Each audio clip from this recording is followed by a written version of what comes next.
कंधे पर सितारा, एक भारतीय सैन्य गाथा। तेजपुर, असम के ऊपर आकाश बहुत नीचा और भारी महसूस हो रहा था। पड़ोसी देश के पहाड़ों से सीधे लगने वाले इस सीमांत कमांड क्षेत्र की हवा में हमेशा एक अनकहा तनाव घुला रहता था। यह भारतीय सेना की एक विशिष्ट इकाई वज्र कोर का मुख्यालय था। इसका नाम वीरता और विजय की भावना का प्रतीक था, लेकिन इसके भीतर के सैनिकों के लिए पदोन्नति एक कड़वी सच्चाई का दूसरा नाम था, जहां उन्हें अपना सब कुछ दांव पर लगाना पड़ता था। भव्य मुख्यालय की इमारत अपने चारों ओर के हरे भरे उष्णकटिबंधीय जंगल के विपरीत कठोर और सीधी रेखाओं के साथ खड़ी थी। इसका गहरा ग्रेनाइट का मुखौटा दशकों से कमांडरों की महत्वाकांक्षाओं और पीड़ाओं और सैनिकों की बदलती पीढ़ियों का मूक गवाह था। मुख्य भवन की दूसरी मंजिल पर कोर कमांडर के कमरे के ठीक बगल में चीफ ऑफ स्टाफ का कमरा था। उस कमरे के मालिक कर्नल विक्रम सिंह राठौड़ थे। अपनी 56 साल की उम्र में वह एक सच्चे मैदानी सैनिक थे, जिन्होंने अनगिनत लड़ाइयों का अनुभव किया था। वज्र कोर के चीफ ऑफ स्टाफ के रूप में उनके पद ने उन्हें जबरदस्त अधिकार और सम्मान दिया, शायद उनके पद से भी ज्यादा। उनके और उनके अनुयायियों के अनुसार उनके कंधे पर चमकता कर्नल का पद बहुत पहले ही एक सितारा बन जाना चाहिए था। वह भारतीय सैन्य अकादमी ईम के स्नातक थे और उनके बैच के कई साथी पहले ही कोर कमांडर, डिवीजन कमांडर बन चुके थे या सेना मुख्यालय में रणनीतिक पदों पर काबिज थे, लेकिन वह बार बार पदोन्नति की दौड़ में असफल रहे। यह एक आम रहस्य था कि उनका कठोर चरित्र और बिना समझौते वाली नेतृत्व शैली शीर्ष अधिकारियों को पसंद नहीं थी। हालांकि ऑपरेशन का नेतृत्व करने और सैनिकों को नियंत्रित करने की उनकी क्षमता पर किसी को कोई संदेह नहीं था। उनका प्रभाव इतना मजबूत था कि यह कहा जाता था कि वज्र कोर केवल कर्नल विक्रम के कारण ही एकजुट रह सकता था। तो यह सच है कि कल आने वाली नई कोर कमांडर वास्तव में एक महिला है? ऑपरेशंस के सहायक कर्नल अर्जुन खन्ना ने अपनी चाय की चुस्की लेते हुए पूछा। उनके कमरे में कर्नल विक्रम के कुछ वफादार स्टाफ अधिकारी इकट्ठा हुए थे। यह एक अनौपचारिक मंच था, लेकिन यहीं पर वज्र कोर की असली राय बनती थी। कर्नल विक्रम ने खिड़की से बाहर देखते हुए नापसंदगी भरी नजरों से जवाब दिया, क्या तुमने सेना मुख्यालय से टेलीग्राम नहीं देखा? लेफ्टिनेंट जनरल अंजलि शर्मा, उम्र बस 40 के आसपास, लड़ाकू कोर से हैं। कहते हैं उनका करियर रॉकेट की तरह उड़ा है। 40 की उम्र में लेफ्टिनेंट जनरल, यह तो पागलपन है। मैंने सुना है कि वह सेना मुख्यालय में बहुत प्रतिभाशाली हैं। कार्मिक सहायक ने सिर हिलाते हुए कहा। कहते हैं कि वह रणनीति सिमुलेशन की विशेषज्ञ हैं, विदेश से प्रशिक्षित हैं। अफवाह है कि कुछ समय पहले सीमा पर उकसावे की सटीक भविष्यवाणी भी उनके विश्लेषण का ही परिणाम थी। यह सुनकर विक्रम के माथे पर सिलवटें और गहरी हो गईं।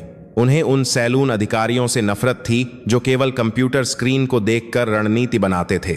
उनके लिए युद्ध का मैदान बारूद के धुएं, धूल, खून और पसीने से भरी एक हकीकत थी, न कि मॉनिटर पर चमकते हुए आइकन। और ऊपर से एक महिला।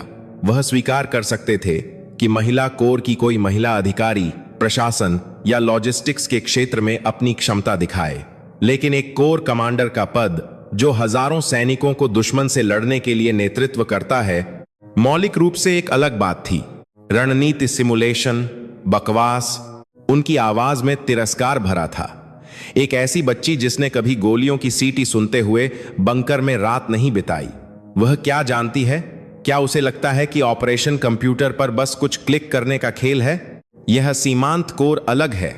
यहां युद्ध कभी भी छिड़ सकता है और वे एक अनुभवहीन बच्ची को, और वह भी एक महिला को, इस पद पर बैठा रहे हैं। दिल्ली में बैठे जनरल सब पागल हो गए हैं। लेकिन चीफ ऑफ स्टाफ सर, शायद हमें ऐसा नहीं करना चाहिए। कर्नल खन्ना ने सावधानी से बीच बचाव करने की कोशिश की, लेकिन विक्रम ने उन्हें रोकने के लिए हाथ उठा दिया। बस, अब और क्या बात करनी है? फैसला हो चुका है। हम सैनिक हैं, आदेश का पालन करना होगा। लेकिन देख लेना, अगर उस औरत ने जरा भी ढिलाई बरती तो यह पूरी कोर हिल जाएगी। हमें शुरू से ही अनुशासन फिर से स्थापित करना होगा। उनकी नजरें ठंडी और दृढ़ थीं। नए कमांडर के लिए कोई उम्मीद या सम्मान नहीं था। उनके लिए लेफ्टिनेंट जनरल अंजलि शर्मा सिर्फ एक महिला थी। एक अनुभवहीन बच्ची जो पैराशूट की तरह उतरी थी, उन प्रतियोगियों को दरकिनार करते हुए जो शायद उस पद के हकदार थे। अगली सुबह कोर मुख्यालय नए कमांडर के पदभार ग्रहण समारोह की तैयारी में व्यस्त था। परेड ग्राउंड पर विभिन्न इकाइयों के सैनिक बड़े करीने से कतार में खड़े थे। कोर के वरिष्ठ अधिकारियों की आधिकारिक कारें मुख्य भवन के सामने खड़ी थीं, लेकिन मुख्य पात्र लेफ्टिनेंट जनरल अंजलि शर्मा कहीं नजर नहीं आ रही थीं। आधिकारिक समारोह से 1 घंटा पहले वह अकेले बिना किसी सुरक्षा के अपनी निजी कार चलाकर गेट से अंदर आईं। उन्होंने नागरिक कपड़े पहने थे, एक गहरे नीले रंग की जैकेट और ग्रे पैंट।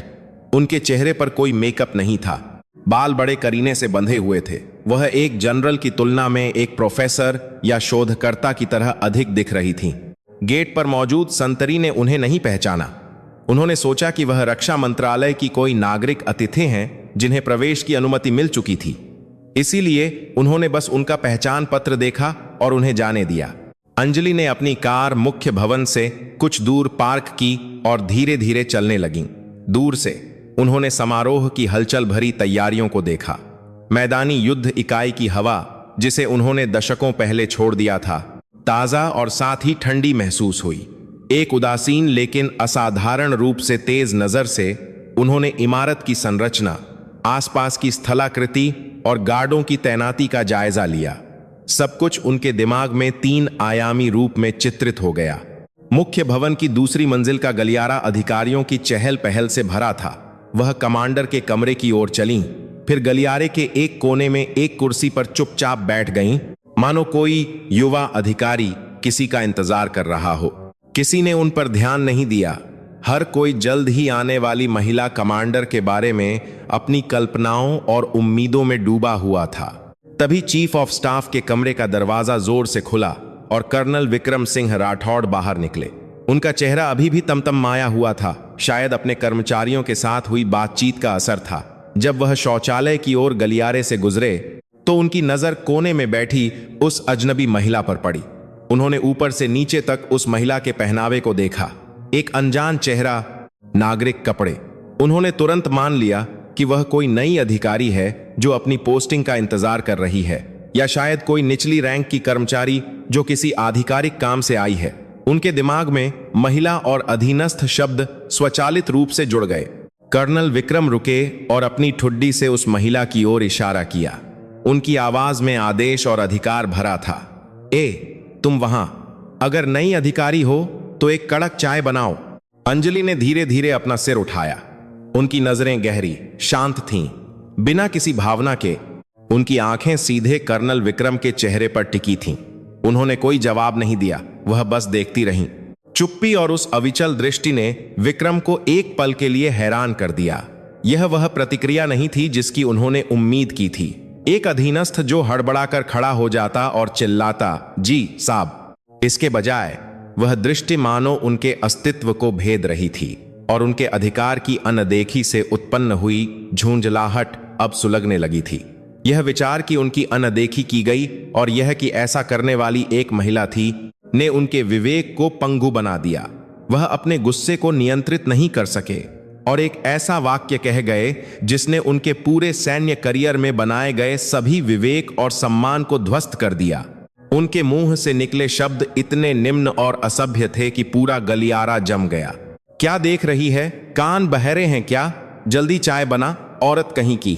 तुरंत गलियारे से गुजरने वाले सभी अधिकारी रुक गए। सबने अपनी सांस रोक ली।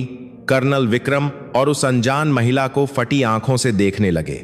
चीफ ऑफ स्टाफ, वज्र कोर के सबसे शक्तिशाली व्यक्ति, ने अभी अभी एक ऐसी महिला को अकल्पनीय गाली दी थी जिससे वह पहली बार मिले थे। मुख्य मुख्यालय के गलियारे के बीच में हवा बर्फ की तरह ठंडी हो गई। अंजलि अभी भी जरा भी नहीं हिली। उनके चेहरे पर कोई आश्चर्य, क्रोध या अपमान का भाव नहीं था। वह अपमान मानो उन्हें छू भी नहीं पाया, हवा में तैरकर गायब हो गया। वह बस कर्नल विक्रम के चेहरे को देखती रहीं, उनकी क्रोध से भरी आंखें, उनका सिकुड़ा हुआ मुंह और उसके पीछे छिपे गहरे पूर्वाग्रह और अहंकार को। वह उसे शांति से देख रही थीं, मानो किसी दिलचस्प शोध विषय का अवलोकन कर रही हों। यह शांति ही कर्नल विक्रम के कंधों पर किसी भी चीख या बहस से ज्यादा भारी महसूस हुई। उन्हें एहसास होने लगा कि उन्होंने अभी क्या किया है, लेकिन अब बहुत देर हो चुकी थी।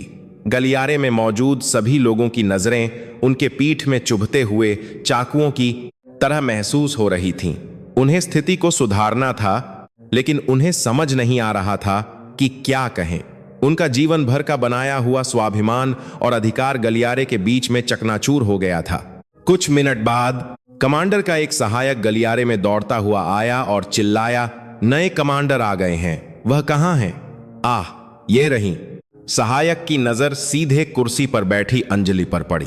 उसी क्षण कर्नल विक्रम और गलियारे में मौजूद सभी लोगों को एहसास हुआ कि उन्होंने अभी क्या देखा है और उनके चीफ ऑफ स्टाफ द्वारा किए गए कृत्य का क्या अर्थ है। कर्नल विक्रम का चेहरा मोम की मूर्ति की तरह पीला पड़ गया। उनकी आंखों की पुतलियां बुरी तरह कांप रही थीं, मानो भूकंप आ गया हो। अंजलि आखिरकार धीरे धीरे अपनी कुर्सी से उठी। अपने पास आते सहायक पर एक नजर डाले बिना वह कर्नल विक्रम के पास गईं, जो जम चुके थे। पहली बार उनके होठों पर एक हल्की सी मुस्कान उभरी, जो बर्फीले खंजर की नोक की तरह तेज थी। चीफ ऑफ स्टाफ, उनकी आवाज धीमी थी, लेकिन पूरे गलियारे में साफ सुनाई दे रही थी। कड़क चाय मैं बाद में खुद बना लूंगी। यह वह आवाज थी जिसने उस बड़े तूफान की शुरुआत को चिह्नित किया, जो पूरे वज्र कोर के भाग्य को हिलाकर रख देने वाला था। कोर कमांडर का पदभार ग्रहण समारोह निर्धारित समय के अनुसार हुआ। सैकड़ों सैनिक परेड ग्राउंड पर कतार में खड़े थे। मंच पर लेफ्टिनेंट जनरल अंजलि शर्मा का व्यक्तित्व बहुत प्रभावशाली था। यह विश्वास करना मुश्किल था कि वह वही महिला थीं जो 1 घंटे पहले गलियारे में थीं। उनकी वर्दी करीने से इस्त्री की हुई थी। उनके कंधे पर 3 सितारे चमक रहे थे और उनका चेहरा भावहीन था। उनका संबोधन बहुत संक्षिप्त और सारगर्भित था। कोई औपचारिकता या भावुक वादा नहीं था। लेफ्टिनेंट जनरल अंजलि शर्मा, आज से मैं ई वज्र कोर के कमांडर के रूप में कार्यभार ग्रहण करती हूं। मेरा केवल एक ही कर्तव्य है, विजय प्राप्त करना।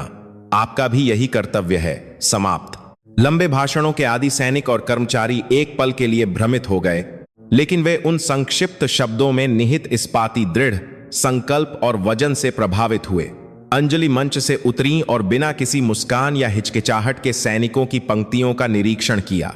उनकी तेज नजरें सैनिकों के अनुशासन, पंक्तियों की सफाई और सैनिकों की तैनाती का जायजा ले रही थीं। एक ठंडी हवा महसूस हुई, मानो एक तेज तलवार जो कुछ भी उसके रास्ते में आता उसे काट देती। समारोह के बाद पहली ऑपरेशनल बैठक तुरंत कमांड एंड कंट्रोल सेंटर पुस्कोडाल में आयोजित की गई। वज्र कोर के सभी प्रमुख कमांडर और स्टाफ इकट्ठा हुए। बैठक कक्ष में माहौल भारी था। सभी की निगाहें मुख्य कुर्सी पर बैठी नई कमांडर और उनके बगल में एक दोषी की तरह सिर झुकाए बैठे कर्नल विक्रम सिंह राठौड़ पर थीं। गलियारे की घटना बिजली की गति से पूरी कोर में फैल चुकी थी। हर कोई यह देखने का इंतजार कर रहा था कि lieutenant general Anjali Sharma colonel Vikram को कैसे दंडित करेंगी, कैसे वह उनकी वर्दी उतरवाएंगी। लेकिन अंजलि का पहला वाक्य सभी की अपेक्षाओं से बिल्कुल परे था। सहायक ऑपरेशंस। अब वज्र कोर के जिम्मेदारी वाले क्षेत्र में दुश्मन की गतिविधियों और हमारी सेना की युद्ध तैयारी की नवीनतम स्थिति प्रस्तुत करें। उनकी आवाज में गलियारे में हुई घटना के बारे में कोई कटाक्ष या भावना नहीं थी, केवल अपने सामने के कार्य पर एक ठंडा ध्यान केंद्रित था। कर्नल विक्रम और अन्य स्टाफ अधिकारी बहुत हैरान दिखे। सहायक ऑपरेशंस कर्नल अर्जुन खन्ना तुरंत खड़े हुए और अपनी प्रस्तुति शुरू की।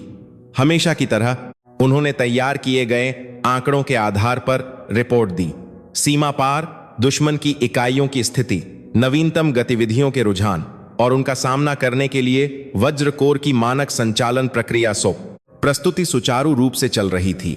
ठीक जब कर्नल खन्ना अपनी रिपोर्ट समाप्त करने और राहत की सांस लेने वाले थे, लेफ्टिनेंट जनरल अंजलि के एक तेज सवाल ने पुस्कोडाल में चुप्पी तोड़ दी। कर्नल खन्ना, आपकी अभी की रिपोर्ट पिछली तिमाही के आंकड़ों से अलग नहीं है, शब्दशः वही है। क्या सीमा पर दुश्मन सामूहिक अवकाश पर है? कर्नल खन्ना का चेहरा तन गया। ऐसा नहीं है मैडम कमांडर, यह नवीनतम खुफिया और अवलोकन डेटा से संक्षेप में तैयार किया गया है। संक्षेप में? मजाक मत करो। अंजलि उठी और बड़े टैक्टिकल सिचुएशन बोर्ड की ओर चलीं। एक लेजर पॉइंटर के साथ उन्होंने नक्शे पर एक बिंदु की ओर इशारा किया। यह एक बहुत ही संवेदनशील सीमा क्षेत्र था, जहां डिवीजन 1 गरुड़ और डिवीजन 2 शेर ए हिंद की जिम्मेदारी वाले क्षेत्र मिलते थे। एक हफ्ते पहले इस क्षेत्र के उत्तरी सेक्टर में रात में अतिरिक्त सैनिकों की आवाजाही हुई थी। 2 दिन पहले पास की तोपखाना इकाई में छलावरण जाल बदलने और खाइयों की मरम्मत की गतिविधि का पता चला था, और कल सुबह उनकी शॉर्ट वेव रेडियो संचार की मात्रा सामान्य से 30% बढ़ गई। लेकिन सहायक ऑपरेशंस की रिपोर्ट में कहा गया है कि कोई विशेष गतिविधि नहीं है। बैठक कक्ष में मौजूद सभी स्टाफ हक्के बक्के रह गए। कमांडर द्वारा बताई गई जानकारी नवीनतम खुफिया डेटा थी, जो केवल खुफिया और संचालन चैनल में मुट्ठी भर प्रमुख कर्मियों के बीच साझा की गई थी। यह कैसे संभव था कि एक कमांडर जो अभी अभी सेना की कोर्ट से कम पर मुख्यालय से आया है, उसे ऐसे विवरण पता हो मानो वह उन्हें अपनी हथेली पर देख रही हो? अंजलि ने कर्नल खन्ना की ओर देखे बिना बोलना जारी रखा। अगर एक एक करके देखा जाए तो इन खुफिया आंकड़ों को सामान्य गतिविधि माना जा सकता है, लेकिन अगर उन्हें जोड़ा जाए तो तस्वीर अलग हो जाती है। अतिरिक्त सैनिक, तोपखाने की स्थिति में सुधार, संचार की मात्रा में वृद्धि, यह स्थानीय उकसावे या अचानक तोपखाने के हमले के क्लासिक संकेत हैं। विशेष रूप से संचार में वृद्धि। इसका मतलब यह हो सकता है कि एक नई ऑपरेशनल योजना प्रसारित की जा रही है। तो हमारी प्रतिक्रिया क्या है? केवल ऑपरेशनल योजना 2027 के अनुसार रक्षात्मक युद्ध तैयारी बनाए रखना। क्या आपको लगता है कि दुश्मन हमारी नियमावली के अनुसार चलेगा? उनकी आवाज ठंडी और तार्किक थी, लेकिन उसमें उनकी लापरवाही की निंदा करने वाला एक उबलता हुआ गुस्सा था। उन्होंने नक्शे पर एक और बिंदु की ओर इशारा किया। बड़ी समस्या हमारी तरफ है। डिवीजन 8 नारा सिंहा के कैवेलरी का युद्धाभ्यास मार्ग, तेजपुर से सीमा तक का मुख्य राजमार्ग। यह आपातकालीन स्थिति में डिवीजन 8 की मशीनीकृत सैनिकों की तेज आवाजाही के लिए मुख्य धुरी है। लेकिन मुझे रिपोर्ट मिली है कि उस मार्ग पर एक मुख्य पुल, ब्रह्मपुत्र पुल 2 की मजबूती और क्षमता बढ़ाने की मरम्मत में देरी हो रही है। इसका क्या कारण है? सहायक लॉजिस्टिक्स पसीने से तर बतर खड़े हो गए। वह स्थानीय सरकार के साथ समन्वय थोड़ा बाधित हुआ और बजट आवंटन। बहाने मत बनाओ। क्या युद्ध बजट और प्रशासनिक प्रक्रियाओं का इंतजार करेगा? क्या दुश्मन के मोर्टार के गोले सरकारी कर्मचारियों से बचेंगे? आज शाम ही तेजपुर नगर निगम और राष्ट्रीय राजमार्ग प्राधिकरण के साथ एक त्रिपक्षीय बैठक आयोजित करें। अगर जरूरत पड़ी तो मैं खुद मेयर से बात करूंगी। वह परियोजना 1 सप्ताह के भीतर फिर से शुरू होनी चाहिए। यह एक आदेश है। अंजलि ने बैठक कक्ष के चारों ओर देखा। जब भी उनकी नजर रुकती, स्टाफ अधिकारी अपना सिर झुका लेते। वह केवल आलोचना नहीं कर रही थीं और गलतियों की ओर इशारा नहीं कर रही थीं। वह समस्या के मूल में जा रही थीं और ऐसे वैकल्पिक समाधान दे रही थीं जो उस समय किसी ने नहीं सोचे थे। यह कल्पना करना मुश्किल था कि आज आधार आटा करना समाधान थी। कल्पना करना मुश्किल था कि बना थी 4 आज 2 आज।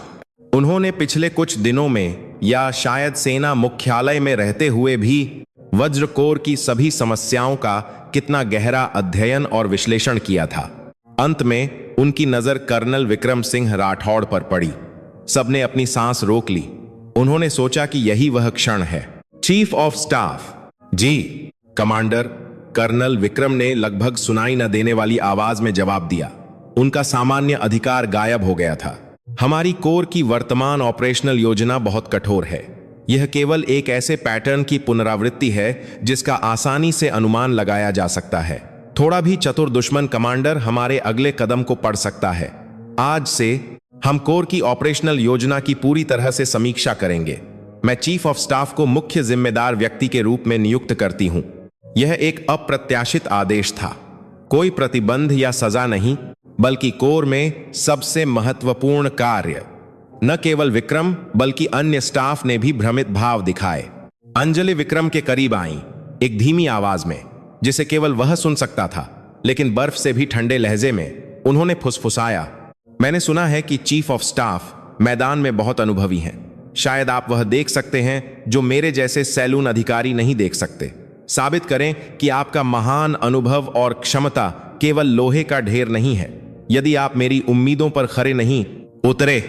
वह एक पल के लिए रुकी और सीधे विक्रम की आंखों में देखा तो आप उस कड़क चाय का स्वाद चखने से पहले ही अपनी वर्दी उतार देंगे, समझे? कर्नल विक्रम की पीठ पर ठंडा पसीना बहने लगा। यह केवल एक धमकी नहीं थी, यह एक ऐसा आदेश था जिसे कार्य को पूरा करने के लिए अपना सब कुछ दांव पर लगाने से इनकार नहीं किया जा सकता था। उन्हें एहसास हुआ कि वह उस नई कमांडर के हाथों में पूरी तरह से खेल चुके हैं जिसे उन्होंने एक महिला और अनुभवहीन बच्ची के रूप में कम आंका था। उन्हें सार्वजनिक रूप से शर्मिंदा करने या दंडित करने के बजाय उन्होंने सबसे क्रूर और साथ ही सबसे प्रभावी तरीका चुना, उनके स्वाभिमान और क्षमता का परीक्षण करना। उस दिन से लेफ्टिनेंट जनरल अंजलि को कमांडर स्टील उपनाम दिया गया। उन्होंने कभी भी व्यक्तिगत भावना नहीं दिखाई और हर चीज का मूल्यांकन केवल कर्तव्य और क्षमता के आधार पर किया। उनके नेतृत्व में वज्र कोर का मुख्यालय तेजी से घूमने लगा, मानो एक विशाल मशीन जिसे फिर से चालू किया गया हो। बिना समय की पाबंदी वाली बैठकें, अचानक घुसपैठ के सिमुलेशन अभ्यास, अधीनस्थ इकाइयों का औचक निरीक्षण, सब कुछ उनकी सावधानी पूर्वक गणना के तहत त्रुटिहीन रूप से चल रहा था। स्टाफ को लगा जैसे वे नरक में हैं, लेकिन कोई भी शिकायत नहीं कर सकता था क्योंकि अंजलि खुद सबसे पहले आती थीं और सबसे देर से जाती थीं और वह किसी और से ज्यादा मेहनत से पढ़ती और सोचती थीं। वह एक स्टाफ रिपोर्ट में एक टाइपो ढूंढ सकती थीं और ऑपरेशन के नक्शे पर हर समोच्च रेखा का सामरिक अर्थ समझ सकती थीं। उनकी क्षमता के सामने परंपरा, संपर्क या वरिष्ठता का कोई मतलब नहीं था। धीरे धीरे लेकिन निश्चित रूप से वज्र कोर में केवल एक ही मानक बचा था, क्षमता। कर्नल विक्रम सिंह राठौड़ हर रात चैन से सो नहीं पाते थे। कोर की पूरी ऑपरेशनल योजना की समीक्षा करने का कार्य एक बड़ी चुनौती थी जिसने उनके पूरे सैन्य करियर को दांव पर लगा दिया था। उन्होंने अंजलि को चुप कराने और अपने धूमिल सम्मान को बहाल करने के लिए जी जान से काम किया, लेकिन जितना गहरा वह खोदते गए, पुरानी ऑपरेशनल योजना में उतनी ही अधिक कमजोरियां और लापरवाहियां सामने आईं। साथ ही उन्हें यह समझ में आने लगा कि अंजलि ने वह आदेश क्यों दिया था। उन्होंने शुरू से ही सब कुछ देख लिया था। अपने जीवन में पहली बार उन्हें यह स्वीकार करना पड़ा कि वह एक ऐसे कमांडर से मिले हैं जो उनसे कहीं बेहतर है, और यह तथ्य कि वह कमांडर एक महिला थी जिसे उन्होंने अपमानित किया था ने उन्हें और भी दुखी कर दिया। यह एक सबक था, तलवार या हथियार से नहीं बल्कि असाधारण क्षमता और ठंडे तर्क से, जो प्रतिद्वंद्वी के स्वाभिमान को ध्वस्त कर देता है, उसे मौलिक आत्मचिंतन करने के लिए मजबूर करता है। यह शिक्षित करने का सबसे क्रूर और उत्तम तरीका था। जैसे जैसे लेफ्टिनेंट जनरल अंजलि की नेतृत्व शैली पूरे कोर में जड़ें जमाने लगी, वज्र कोर के कमांड रैंक के भीतर एक सूक्ष्म विभाजन उभरने लगा। यह कोई स्पष्ट अवज्ञा या संघर्ष नहीं था, बल्कि शांत सतह के नीचे उबलती जटिल भावनाओं और हितों का टकराव था। इस परिवर्तन का केंद्र निश्चित रूप से कर्नल विक्रम सिंह राठौड़ थे। अंजलि के आदेश के अनुसार उन्होंने ऑपरेशनल योजना समीक्षा टीम का नेतृत्व किया और दिन रात काम किया।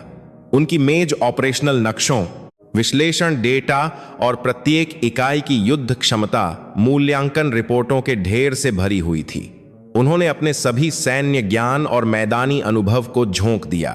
कभी कभी वह अपनी टीम के सदस्यों के साथ तीखी बहस करते, कभी कभी वह नई रणनीति पर शोध करते हुए पूरी रात जागते।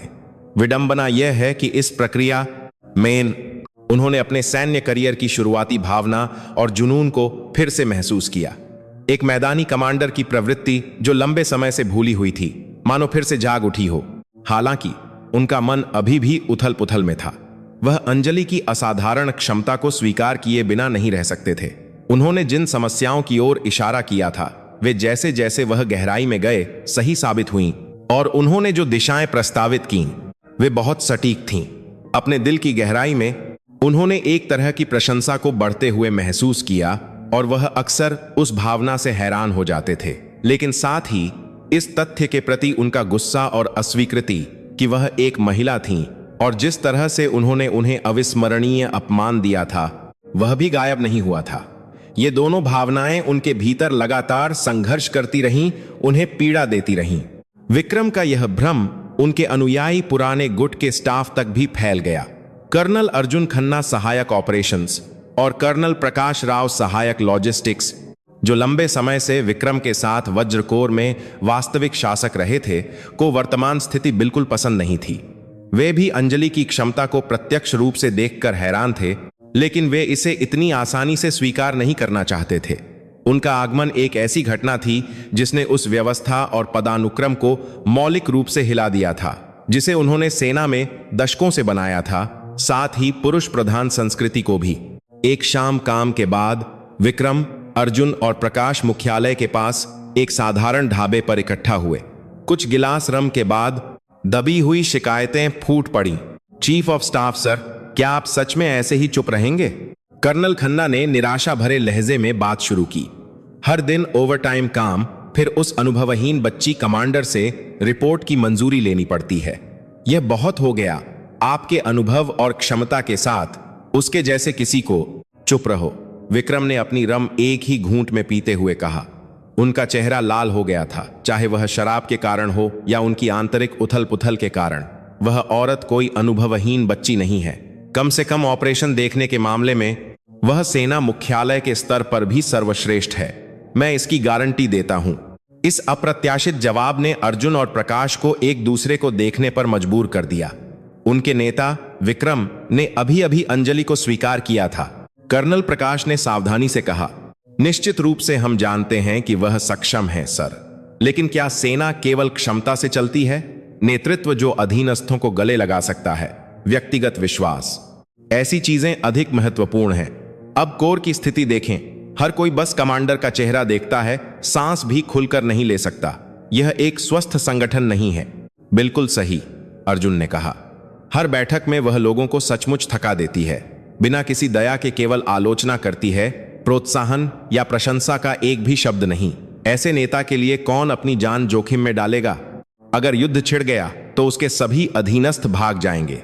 उनके शब्दों ने विक्रम के दिल में बची खुची अस्वीकृति पर सटीक प्रहार किया। हाँ, वह ठंडी और अमानवीय है। वह अधीनस्थों के साथ एक मशीन के पुर्जों जैसा व्यवहार करती है। ऐसा नेतृत्व वास्तविक संकट के समय संगठन का नेतृत्व नहीं कर सकता। उन्होंने खुद को सही ठहराने का एक कारण ढूंढ लिया और धीरे से सिर हिलाया। वह अनुशासन लागू करने में बहुत कठोर है। इसके फायदे से ज्यादा नुकसान होंगे।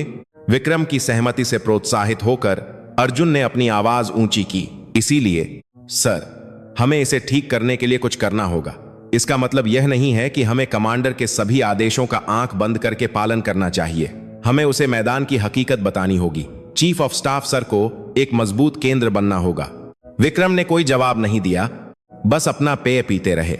उनका दिमाग और भी जटिल हो गया।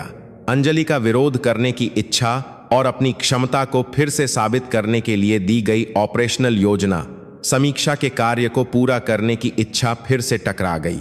वह उस रात नशे में बैरक में लौटे बिना कोई निर्णय लिए। इस पुराने गुट की गतिविधियों के बावजूद कमांड रैंक के भीतर एक नई धारा बन रही थी। अंजलि का योग्यता का सिद्धांत युवा मेजर और लेफ्टिनेंट कर्नल रैंक के अधिकारियों के लिए एक ताजा झटका और नए अवसर लेकर आया। विशेष रूप से महिला कोरोसे की महिला अधिकारी बहुत प्रेरित महसूस कर रही थीं। मेजर मीरा शर्मा, एक खुफिया अधिकारी, कोर में दुश्मन की सेना के विश्लेषण में सर्वश्रेष्ठ विशेषज्ञों में से एक थीं, लेकिन उनकी रिपोर्टों को अक्सर नजरअंदाज कर दिया जाता था। वह हमेशा एक अदृश्य दीवार से टकराती थीं, जो मानो कहती थी, एक महिला क्या जानती है। लेकिन अपने कार्यकाल के पहले सप्ताह में अंजलि ने मेजर मीरा को सीधे बुलाया। मेजर मीरा, दुश्मन की विशेष बलों की घुसपैठ के मार्गों में विविधता की संभावना पर आपकी पिछले महीने की विश्लेषण रिपोर्ट बहुत प्रभावशाली थी। मेजर मीरा को अपने कानों पर विश्वास नहीं हुआ। कोर कमांडर ने व्यक्तिगत रूप से एक मेजर की रिपोर्ट का उल्लेख किया था, यहां तक कि उसका शीर्षक भी सटीक रूप से याद रखा था। मुझे मौजूदा विश्लेषण से अलग आपका रचनात्मक दृष्टिकोण पसंद आया। विशेष रूप से सोशल मीडिया और ड्रोन का उपयोग करके नागरिकों के वेश में घुसपैठ का परिदृश्य बहुत ठोस है। इस भाग को और विकसित करें और मुझे बताएं कि इसे हमारी कोर की रक्षा योजना में कैसे लागू किया जा सकता है। सीधे मुझे रिपोर्ट करें, किसी और के माध्यम से नहीं। उस दिन से मेजर मीरा को मानो पंख लग गए। वह बहुत खुश थीं, क्योंकि वह एक ऐसे कमांडर से मिली थीं जिसने उन्हें अपनी क्षमता को पूरी तरह से दिखाने का अवसर दिया था। न केवल वह, बल्कि कई प्रतिभाशाली युवा अधिकारी जिन्हें कोई संपर्क या मजबूत पृष्ठभूमि न होने के कारण दरकिनार कर दिया गया था, अंजलि द्वारा ध्यान दिए जाने लगे और उन्हें महत्वपूर्ण कार्य सौंपे गए। उन्होंने लेफ्टिनेंट जनरल अंजलि शर्मा को केवल एक वरिष्ठ के रूप में नहीं, बल्कि एक आदर्श के रूप में देखा जो उनके भविष्य को खोलेगा, और उन्होंने उस पर पूर्ण विश्वास किया।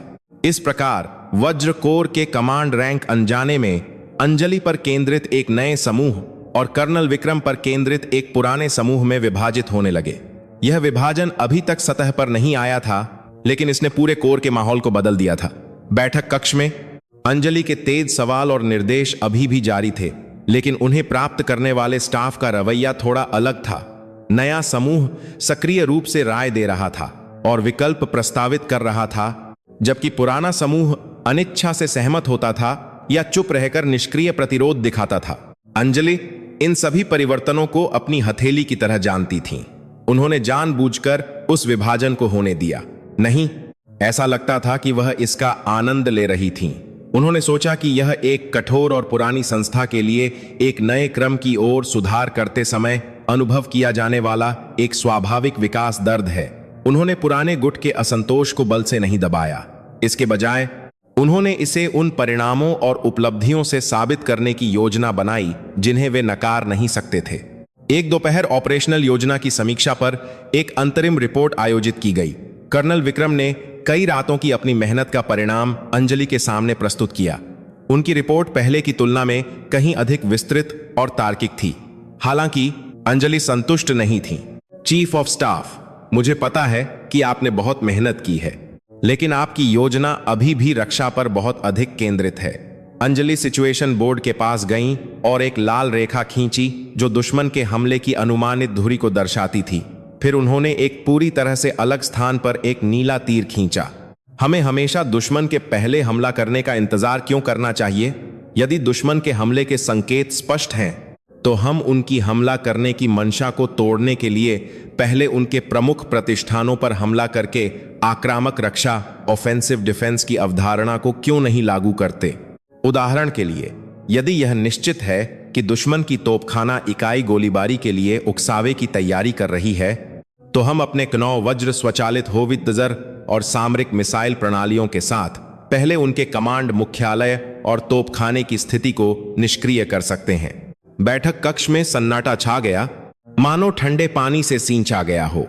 एक पूर्व एम्प्टिव हमला सैन्य रूप से एक बहुत ही संवेदनशील और खतरनाक अवधारणा थी। यदि गलत कदम उठाया गया तो यह संघर्ष के बढ़ने का एक कारण बन सकता है। कर्नल खन्ना ने सावधानी से आपत्ति जताई। कमांडर, यह विचार बहुत खतरनाक है। इसे युद्ध विराम समझौते का उल्लंघन माना जा सकता है और यह एक पूर्ण पैमाने पर युद्ध को भड़का सकता है। इसीलिए मैंने यह शर्त दी कि यदि संकेत स्पष्ट हैं। अंजलि की आवाज ठंडी थी। मेरा मतलब है, जब हमने अपनी सभी खुफिया संपत्तियों और निगरानी क्षमताओं को तैनात करके यह सबूत हासिल कर लिया है कि दुश्मन की हमला करने की मंशा 99% निश्चित है, हम कब तक पीटने के बाद जवाब देंगे, भले ही इस प्रक्रिया में हमारे सैनिक और नागरिक मर जाएं। क्या आप यह कहावत नहीं जानते कि सबसे अच्छी रक्षा हमला है? उन्होंने विक्रम की ओर रुख किया। चीफ ऑफ स्टाफ, आप एक मैदानी विशेषज्ञ हैं। समीक्षा करें कि क्या मेरा यह विचार सैन्य रूप से साकार किया जा सकता है? क्या जोखिम उत्पन्न हो सकते हैं और उन जोखिमों को कैसे नियंत्रित किया जाए? वापस रिपोर्ट करें। क्या आप यह नहीं कर सकते? विक्रम ने अपने होंठ काट लिए। यह विचार साहसी और खतरनाक था, लेकिन साथ ही इतना आकर्षक था कि उनका दिल तेजी से धड़कने लगा। यह एक ऐसा विचार था जिसने रक्षात्मक मानसिकता में जकड़ी उनकी सोच को तोड़ दिया। अनजाने में उन्होंने जवाब दिया, ऐसी बात नहीं है कमांडर, मैं इसकी समीक्षा करूंगा। उस जवाब को देते समय विक्रम ने अपने और अंजलि के चारों ओर की अदृश्य दीवार में एक और दरार महसूस की। यह हार या आत्मसमर्पण की भावना नहीं थी, बल्कि एक कमांडर के प्रति एक सैनिक के रूप में शुद्ध बौद्धिक जिज्ञासा और चुनौती की भावना थी, जो युद्ध के मैदान को उनसे कहीं अधिक व्यापक और गहरा देख रहा था। हालांकि उनकी जानकारी के बिना उनके चारों ओर एकजुट पुराने समूह में दरार और गहरी हो गई। वे कर्नल विक्रम के बदलते रवैये से निराश और धोखा महसूस करने लगे और लेफ्टिनेंट जनरल अंजलि शर्मा के प्रति उनकी नफरत एक और अधिक खुले रूप में बदल गई। वह अदृश्य दरार अब केवल सतह के नीचे नहीं रहेगी। यह एक बड़े विस्फोट का संकेत था जो जल्द ही पूरे वज्र कोर को हिलाकर रख देने वाला था। लेफ्टिनेंट जनरल अंजलि की आक्रामक रक्षा की अवधारणा वज्र कोर के कमांड रैंक में फेंकी गई एक बड़ी लहर थी। यह केवल एक रणनीति परिवर्तन नहीं था, बल्कि एक घोषणा थी जिसने कोर के दशकों से चले आ रहे दर्शन को ही हिला दिया था।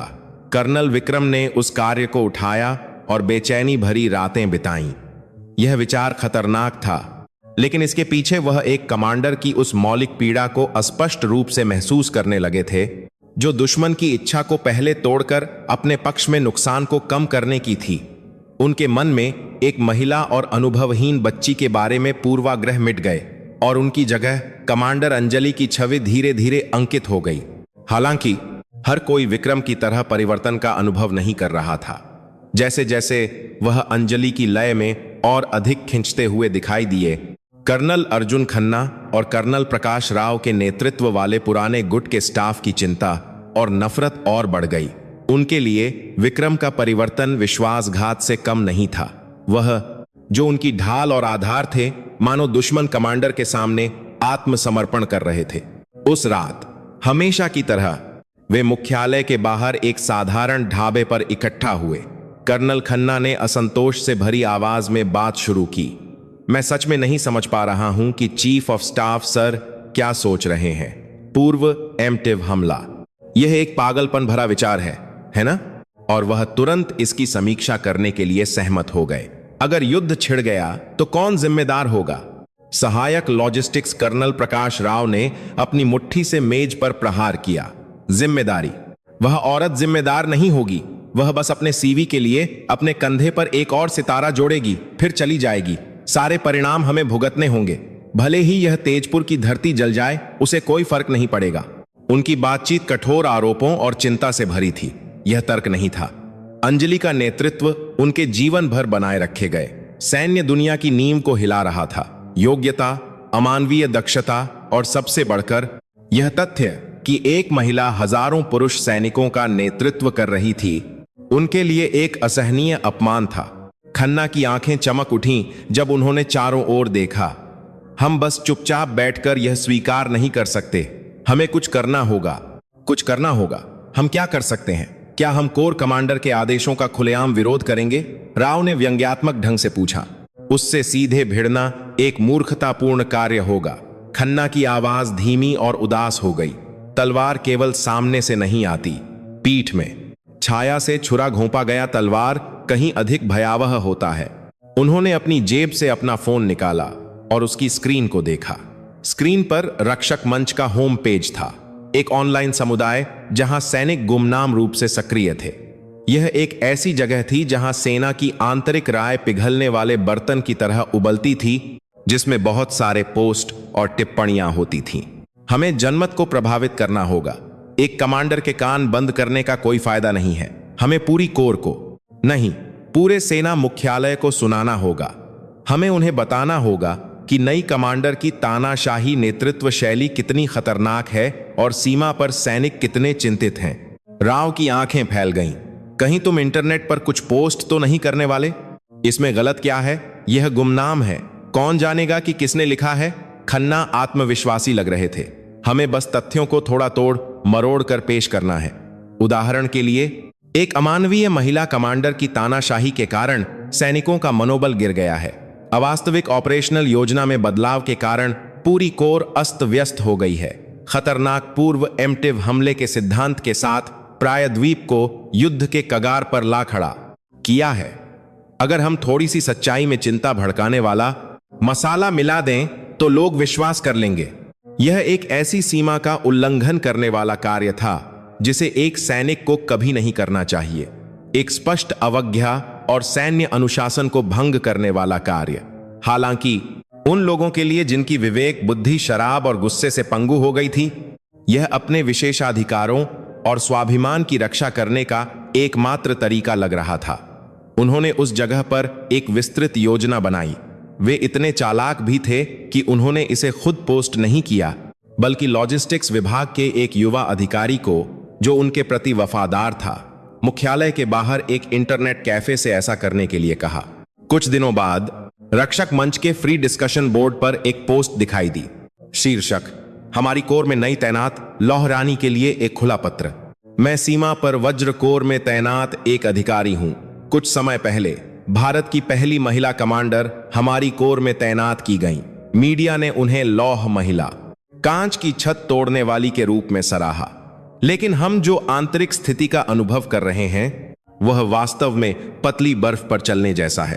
पहले ही दिन से कमांडर ने हमारे चीफ ऑफ स्टाफ, जो एक अनुभवी मैदानी दिग्गज हैं, का सार्वजनिक रूप से अपमान किया ताकि उनका मनोबल तोड़ा जा सके। उसके बाद हर बैठक में वह लगातार लगभग व्यक्तिगत अपमान वाली फटकार लगाती रहीं। कई सैनिक एक भी गर्मजोशी भरे प्रोत्साहन के शब्द के बिना केवल अपने ज्ञान का प्रदर्शन करते और अपने अधीनस्थों को दबाते देखकर असहाय और निराश महसूस करते हैं। बड़ी समस्या यह है कि वह सेना मुख्यालय में केवल रणनीति सिमुलेशन के अपने अनुभव के साथ अवास्तविक ऑपरेशनल योजनाओं को थोप रही हैं। विशेष रूप से हाल ही में उन्होंने खुले तौर पर पूर्व एम्प्टिव हमला जैसे डरावने शब्दों का उल्लेख किया और एक खतरनाक जुआ थोप रही हैं जो पड़ोसी देश को भड़का सकता है। हम सभी इस चिंता में चैन से सो नहीं पा रहे हैं कि वज्र कोर के सैनिक बलि का बकरा बन सकते हैं और तेजपुर और आसपास का क्षेत्र आग का समुद्र बन सकता है।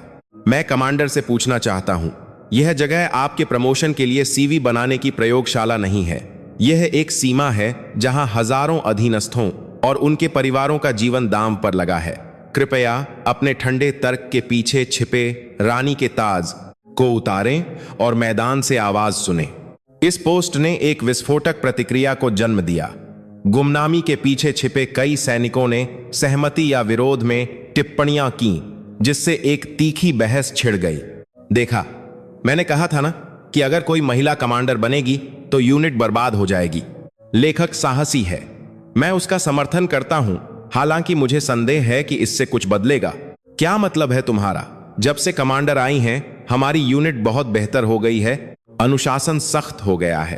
केवल अक्षम वरिष्ठ ही असंतुष्ट हैं। पूर्व एम्प्टिव हमला थोड़ा खतरनाक है ना? अगर यह सच है तो यह एक समस्या है।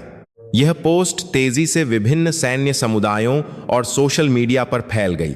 यहां तक कि यह अफवाह भी फैल गई कि कुछ ऑनलाइन मीडिया महिला कोर कमांडर के नेतृत्व पर विवाद जैसे उत्तेजक शीर्षकों के साथ लेख तैयार कर रहे हैं।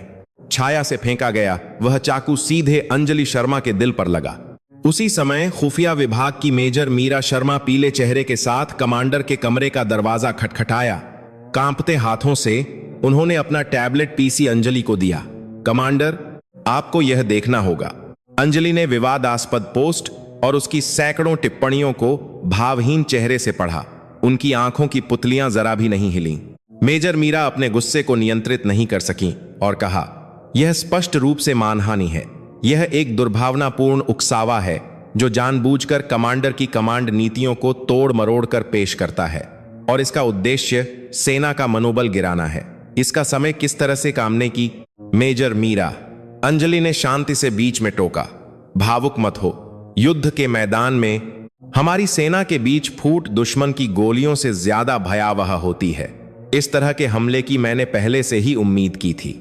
वह उठीं और खिड़की के बाहर प्रशिक्षण मैदान को देखने लगीं। उनकी आवाज अभी भी ठंडी थी, लेकिन उसमें गुस्से से भी गहरा कुछ था। इस पोस्ट की सामग्री का विश्लेषण करो। एक अनुभवी चीफ ऑफ स्टाफ का अपमान, पूर्व एम्प्टिव हमले का सिद्धांत। यह ऐसी जानकारी है जो केवल कमांड बैठक में भाग लेने वाले मुट्ठी भर लोगों को ही पता है। कोई बाहरी व्यक्ति इसे नहीं लिख सकता। साथ ही इलेक्ट्री में उन्होंने फिर से मेजर मीरा की ओर रुख किया। अंदर का दुश्मन सबसे खतरनाक होता है, और जिस तरह से वे इस तरह कायरतापूर्ण हमला कर रहे हैं, उसका मतलब है कि उन्हें खुद पर विश्वास नहीं है कि वे मुझे सीधे हरा सकते हैं। अंजलि ने इंटरकॉम उठाया और सैन्य पुलिस के कमांडर को बुलाया। एक क्षण बाद सैन्य पुलिस के कमांडर तनावपूर्ण चेहरे के साथ कमांडर के कमरे में दाखिल हुए और सलाम किया। कमांडर सैन्य पुलिस, मैं आपको एक कार्य देती हूं। अंजलि की नजरें तलवार की तरह तेज थीं। जड़ तक पता लगाओ कि इंटरनेट पर घूमने वाली इस पोस्ट को किसने लिखा और फैलाया है और किस इरादे से। अपने सभी कर्मियों और साइबर जांच उपकरणों को तैनात करो। इससे पहले कि बाहरी मीडिया को पता चले, मुझे पता होना चाहिए कि मेरी पीठ में छुरा किसने घोंपा है। उन्होंने फिर से खिड़की के बाहर देखा। और जल्द ही हम पूरी कोर का एक फील्ड ट्रेनिंग एक्सरसाइज FTX आयोजित करेंगे। मैं सीधे तौर पर साबित करूंगी कि मेरी द्वारा प्रस्तावित आक्रामक रक्षा केवल मेज पर एक कल्पना है या सभी के सामने जीत हासिल करने के लिए सबसे तेज भाला। उनकी घोषणा ने वज्रकोर पर मंडराने वाले एक और तूफान का संकेत दिया। छाया के भीतर से आए चाकू के खिलाफ उन्होंने सबसे कठोर और सबसे बड़े मंच पर सीधे टकराव की घोषणा की। वज्रकोर के फील्ड ट्रेनिंग एक्सरसाइज FTX का आदेश दिया गया और तेजपुर और उसके आसपास के सभी यूनिट एक विशाल मशीन की तरह हरकत में आ गए। इस बार का अभ्यास कोई सामान्य वार्षिक अभ्यास नहीं था। यह एक बड़ी परीक्षा थी जिसने नई कमांडर अंजलि शर्मा के कमांड दर्शन और कोर के भविष्य को दांव पर लगा दिया। तो खमपतरा था। इस अभ्यास का मूल उद्देश्य आक्रामक रक्षा की ऑपरेशनल योजना की प्रभावशीलता का सत्यापन करना था। कोर के तहत एक विशिष्ट इकाई डिवीजन एक गरुड़ ने अंजलि की नई ऑपरेशनल योजना को लागू करने वाली नीली टीम ब्लू टीम की भूमिका निभाई। इस बीच एक मजबूत पारंपरिक इकाई के रूप में जानी जाने वाली डिवीजन 2 शेर-ए-हिंद ने लाल टीम रेड टीम काल्पनिक दुश्मन सेना की भूमिका निभाई और लाल टीम के कमांडर के रूप में सहायक ऑपरेशंस कर्नल अर्जुन खन्ना को नियुक्त किया गया। यह अंजलि द्वारा एक जानबूझकर उठाया गया कदम था। उन्होंने उस व्यक्ति को जो उनकी ऑपरेशनल अवधारणा से सबसे अधिक असंतुष्ट था, इसे सीधे नष्ट करने का प्रयास करने का अवसर दिया। कर्नल खन्ना ने इसे एक अपमान और साथ ही एक सुनहरा अवसर माना। उन्होंने अंजलि की अवास्तविक ऑपरेशनल योजना को पूरी तरह से नष्ट करने का संकल्प लिया, जिससे वह चुप हो जाएं और उनका सम्मान बहाल हो। जैसे ही अभ्यास शुरू हुआ, कर्नल खन्ना, एक अनुभवी मैदानी कमांडर, ने लाल टीम का नेतृत्व करते हुए ब्रह्मपुत्र के मैदानों और शेर-ए-हिंद डिवीजन के जिम्मेदारी वाले क्षेत्र का पता लगाया।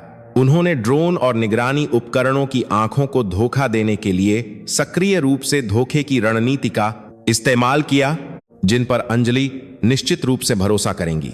उन्होंने मुट्ठी भर सैनिकों के साथ नकली स्थिति बनाकर और खुफिया विश्लेषण को भ्रमित करने के लिए संचार की मात्रा में हेरफेर करके अपनी मुख्य सेना को स्थानांतरित करने का नाटक किया। उनका एकमात्र उद्देश्य नीली टीम की मुख्य ताकत गरुड़ डिवीजन के मशीनीकृत ब्रिगेड को एक ऐसे किल जोन में फंसाना था जिसे उन्होंने उसे नष्ट करने के लिए तैयार किया था। वह कमांडर निश्चित रूप से केवल सिमुलेशन खेली होगी। मैं उसे सिखाऊंगा कि युद्ध का मैदान अनिश्चितताओं से भरा होता है। खन्ना ने लाल टीम के कमांड टेंट में मुस्कुराते हुए ऑपरेशन के नक्शे को देखते हुए बुदबुदाया। सब कुछ उनकी योजना के अनुसार चलता दिख रहा था। उसी समय तेजपुर के पास जंगल में गहरे स्थित नीली टीम के कमांड एंड कंट्रोल सेंटर पुस्कोदाल में माहौल तनाव से भरा था। विशाल स्क्रीन पर युद्ध के मैदान की स्थिति वास्तविक समय में प्रदर्शित हो रही थी, लेकिन लाल टीम की मुख्य सेना का सटीक स्थान अभी भी रहस्यमय था। रिपोर्ट: लाल टीम की मुख्य ताकत होने का संदेह वाली एक बड़ी सेना सीमा की ओर बढ़ रही है। नहीं, अभी इंटरसेप्ट किए गए संचार के अनुसार दुश्मन की मुख्य ताकत एंटीकोंग के दक्षिण में एक पहाड़ी पर इकट्ठा हो रही है। परस्पर विरोधी रिपोर्टों ने पुस्कोदाल में बाढ़ ला दी, जिससे भ्रम पैदा हो गया। गरुड़ डिवीजन के कमांडर ने अंजलि से तुरंत निर्णय लेने का आग्रह किया। सभी की निगाहें लेफ्टिनेंट जनरल अंजलि शर्मा और कर्नल विक्रम सिंह राठौड़ पर थीं, जो उच्चतम स्थिति पर बैठकर स्थिति का अवलोकन कर रहे थे। कर्नल विक्रम का चेहरा तनावपूर्ण था। वह खन्ना की चाल देख सकते थे। यह एक क्लासिक रणनीति थी। पूर्व में हमला, पश्चिम में शोर। लेकिन यह निर्धारित करने के लिए पर्याप्त सबूत नहीं थे कि कौन सा वास्तविक हमला था और कौन सा धोखा। अगर उन्होंने गलत तरीके से मुख्य सेना को स्थानांतरित कर दिया तो वे एक ऐसे जाल में फंस सकते थे जिसे बदला नहीं जा सकता था। उनकी पीठ पर ठंडा पसीना बह रहा था। जिस आक्रामक रक्षा योजना की उन्होंने समीक्षा और सुधार किया था, वह अपनी पहली परीक्षा में ही विफल होने के कगार पर थी। उसी समय अंजलि, जो अब तक चुप थीं, धीमी आवाज में बोली, कर्नल खन्ना पुरानी नियमावली को बहुत लगन से पढ़ रहे हैं। वह उठीं और स्क्रीन के सामने चलीं। उनकी नजरें सेना की गतिविधियों पर नहीं, बल्कि स्क्रीन के कोने में प्रदर्शित छोटे छोटे आंकड़ों पर थीं। खुफिया विभाग लाल टीम के क्षेत्र में मौसम और रेडियो तरंग पर्यावरण के डेटा को स्क्रीन पर प्रदर्शित करें। मेजर मीरा लाल टीम द्वारा सोशल मीडिया के बेस वॉल्यूम और नागरिक संचार नेटवर्क के उपयोग के पैटर्न पर अपनी टीम का विश्लेषण फिर से रिपोर्ट करें। स्टाफ अचानक दिए गए निर्देशों से भ्रमित था, लेकिन उन्होंने तुरंत उनका पालन किया। स्क्रीन पर जटिल ग्राफ और आंकड़े दिखाई दिए। अंजलि उन्हें देखने लगीं, एक गणितज्ञ की तरह जो एक जटिल समीकरण का हल ढूंढ रही हो। एक पल बाद उन्होंने अपने लेजर पॉइंटर से नक्शे पर एक बिंदु की ओर इशारा किया। वह स्थान सभी अनुमानित आवाजाही मार्गों से बाहर था, एक साधारण पहाड़ी जिसका कोई सामरिक महत्व नहीं लगता था। खन्ना की मुख्य सेना यहां है। इस दृढ़ घोषणा ने पुस्कोदाल में सभी को कानाफूसी करने पर मजबूर कर दिया। कर्नल विक्रम ने आश्चर्य भरी आवाज में पूछा, कमांडर, वहां किसी भी तरह का कोई संकेत नहीं है। इसका आधार क्या है? इसका आधार खन्ना का अहंकार है। अंजलि ने शांति से समझाना शुरू किया। उसे यकीन है कि हम केवल ड्रोन और संचार इंटरसेप्ट पर निर्भर रहेंगे, इसीलिए उसने जानबूझकर झूठी जानकारी फैलाई। लेकिन उसने एक महत्वपूर्ण बात छोड़ दी। उस क्षेत्र में बादलों की मोटाई और नमी, ऐसी मौसम की स्थिति के साथ हमारे नवीनतम टोही ड्रोन के इंफ्रारेड डिटेक्शन फंक्शन में काफी गिरावट आएगी। उसने जानबूझकर वहां छिपकर सोचा कि हम उसे खो चुके हैं और हम पर हंस रहा है। उन्होंने आगे कहा, और मेजर मीरा की रिपोर्ट के अनुसार उस पहाड़ी के पास नागरिक बीटीएस टावर का ट्रैफिक अभ्यास शुरू होने के बाद से थोड़ा बढ़ गया है। यह इस बात का सबूत है कि वे सैन्य संचार को बहुत सीमित कर रहे हैं और इसके बजाय अधिकारी कमांड की श्रृंखला बनाए रखने के लिए एक दूसरे को संक्षिप्त संदेश भेजने के लिए अपने निजी फोन का उपयोग कर रहे हैं। पुरानी चाल, लेकिन यह उसके अहंकार द्वारा बनाई गई एक दरार है। उसका विश्वास कि हम केवल उन्नत निगरानी संपत्तियों पर ध्यान केंद्रित करेंगे। तुरंत कर्नल विक्रम के रोंगटे खड़े हो गए। अंजलि केवल सेना की गतिविधियों को नहीं देख रही थी, वह युद्ध के मैदान के सभी तत्वों, मौसम, रेडियो तरंगें, भूभाग और यहां तक कि दुश्मन कमांडर के मनोविज्ञान आंख को देख रही थीं और उन्हें एक बड़ी तस्वीर में जोड़ रही थीं। यह सिमुलेशन के स्तर से परे था। यह युद्ध के मैदान के एक शासक की अंतर्दृष्टि थी। सबसे अच्छी रक्षा हमला है, अंजलि ने विक्रम की ओर मुड़ते हुए कहा। चीफ ऑफ स्टाफ, अब आपके द्वारा अपने हाथों से बनाई गई योजना को क्रियान्वित करने का समय है। विक्रम को अब कोई संदेह नहीं था। उन्होंने अंजलि के आकलन पर एक 100% विश्वास किया। उन्होंने माइक्रोफोन उठाया और एक स्थिर आवाज में आदेश देना शुरू किया। आदेश, गरुड़ डिवीजन की मुख्य सेना अपनी वर्तमान स्थिति पर बनी रहे और रक्षात्मक तैयारी बनाए रखे। कोर आर्टिलरी ब्रिगेड तुरंत पहाड़ी 1000 के निर्देशांक पर केंद्रित गोलीबारी की तैयारी करे। और उन्होंने एक गहरी सांस ली और ऑपरेशनल योजना के मूल को कहा। कोर की एयर कैवेलरी रेजिमेंट, एक स्क्वाड्रन अपाचे हमलावर हेलीकॉप्टर तुरंत उड़ान भरें। दुश्मन के दिल को नष्ट करने के लिए सभी उपलब्ध शक्ति को तैनात करें। पहाड़ी 23 पर स्थित लाल टीम का पुस्कोदाल, पहले दुश्मन का सिर काटो, दोहराओ, दुश्मन का सिर काटो। यह आक्रामक रक्षा का सार था, एक साहसी ऑपरेशन जो पहले दुश्मन की कमांड प्रणाली को नष्ट करके युद्ध के मैदान को पंगु बना देता है, बजाय उसकी मुख्य सेना का सामना करने के।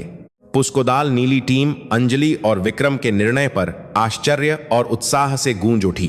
पहाड़ी 23 पर छलावरण वाले टेंट में कर्नल अर्जुन खन्ना नीली टीम के अपने जाल में फंसने का इंतजार कर रहे थे। वह अपनी उत्तम धोखे की रणनीति से संतुष्ट थे और कॉफी पी रहे थे। तभी जमीन को हिला देने वाली एक गड़गड़ाहट की आवाज आई और टेंट के बाहर से चीखें सुनाई दी। हवाई हमला, दुश्मन के हेलीकॉप्टर।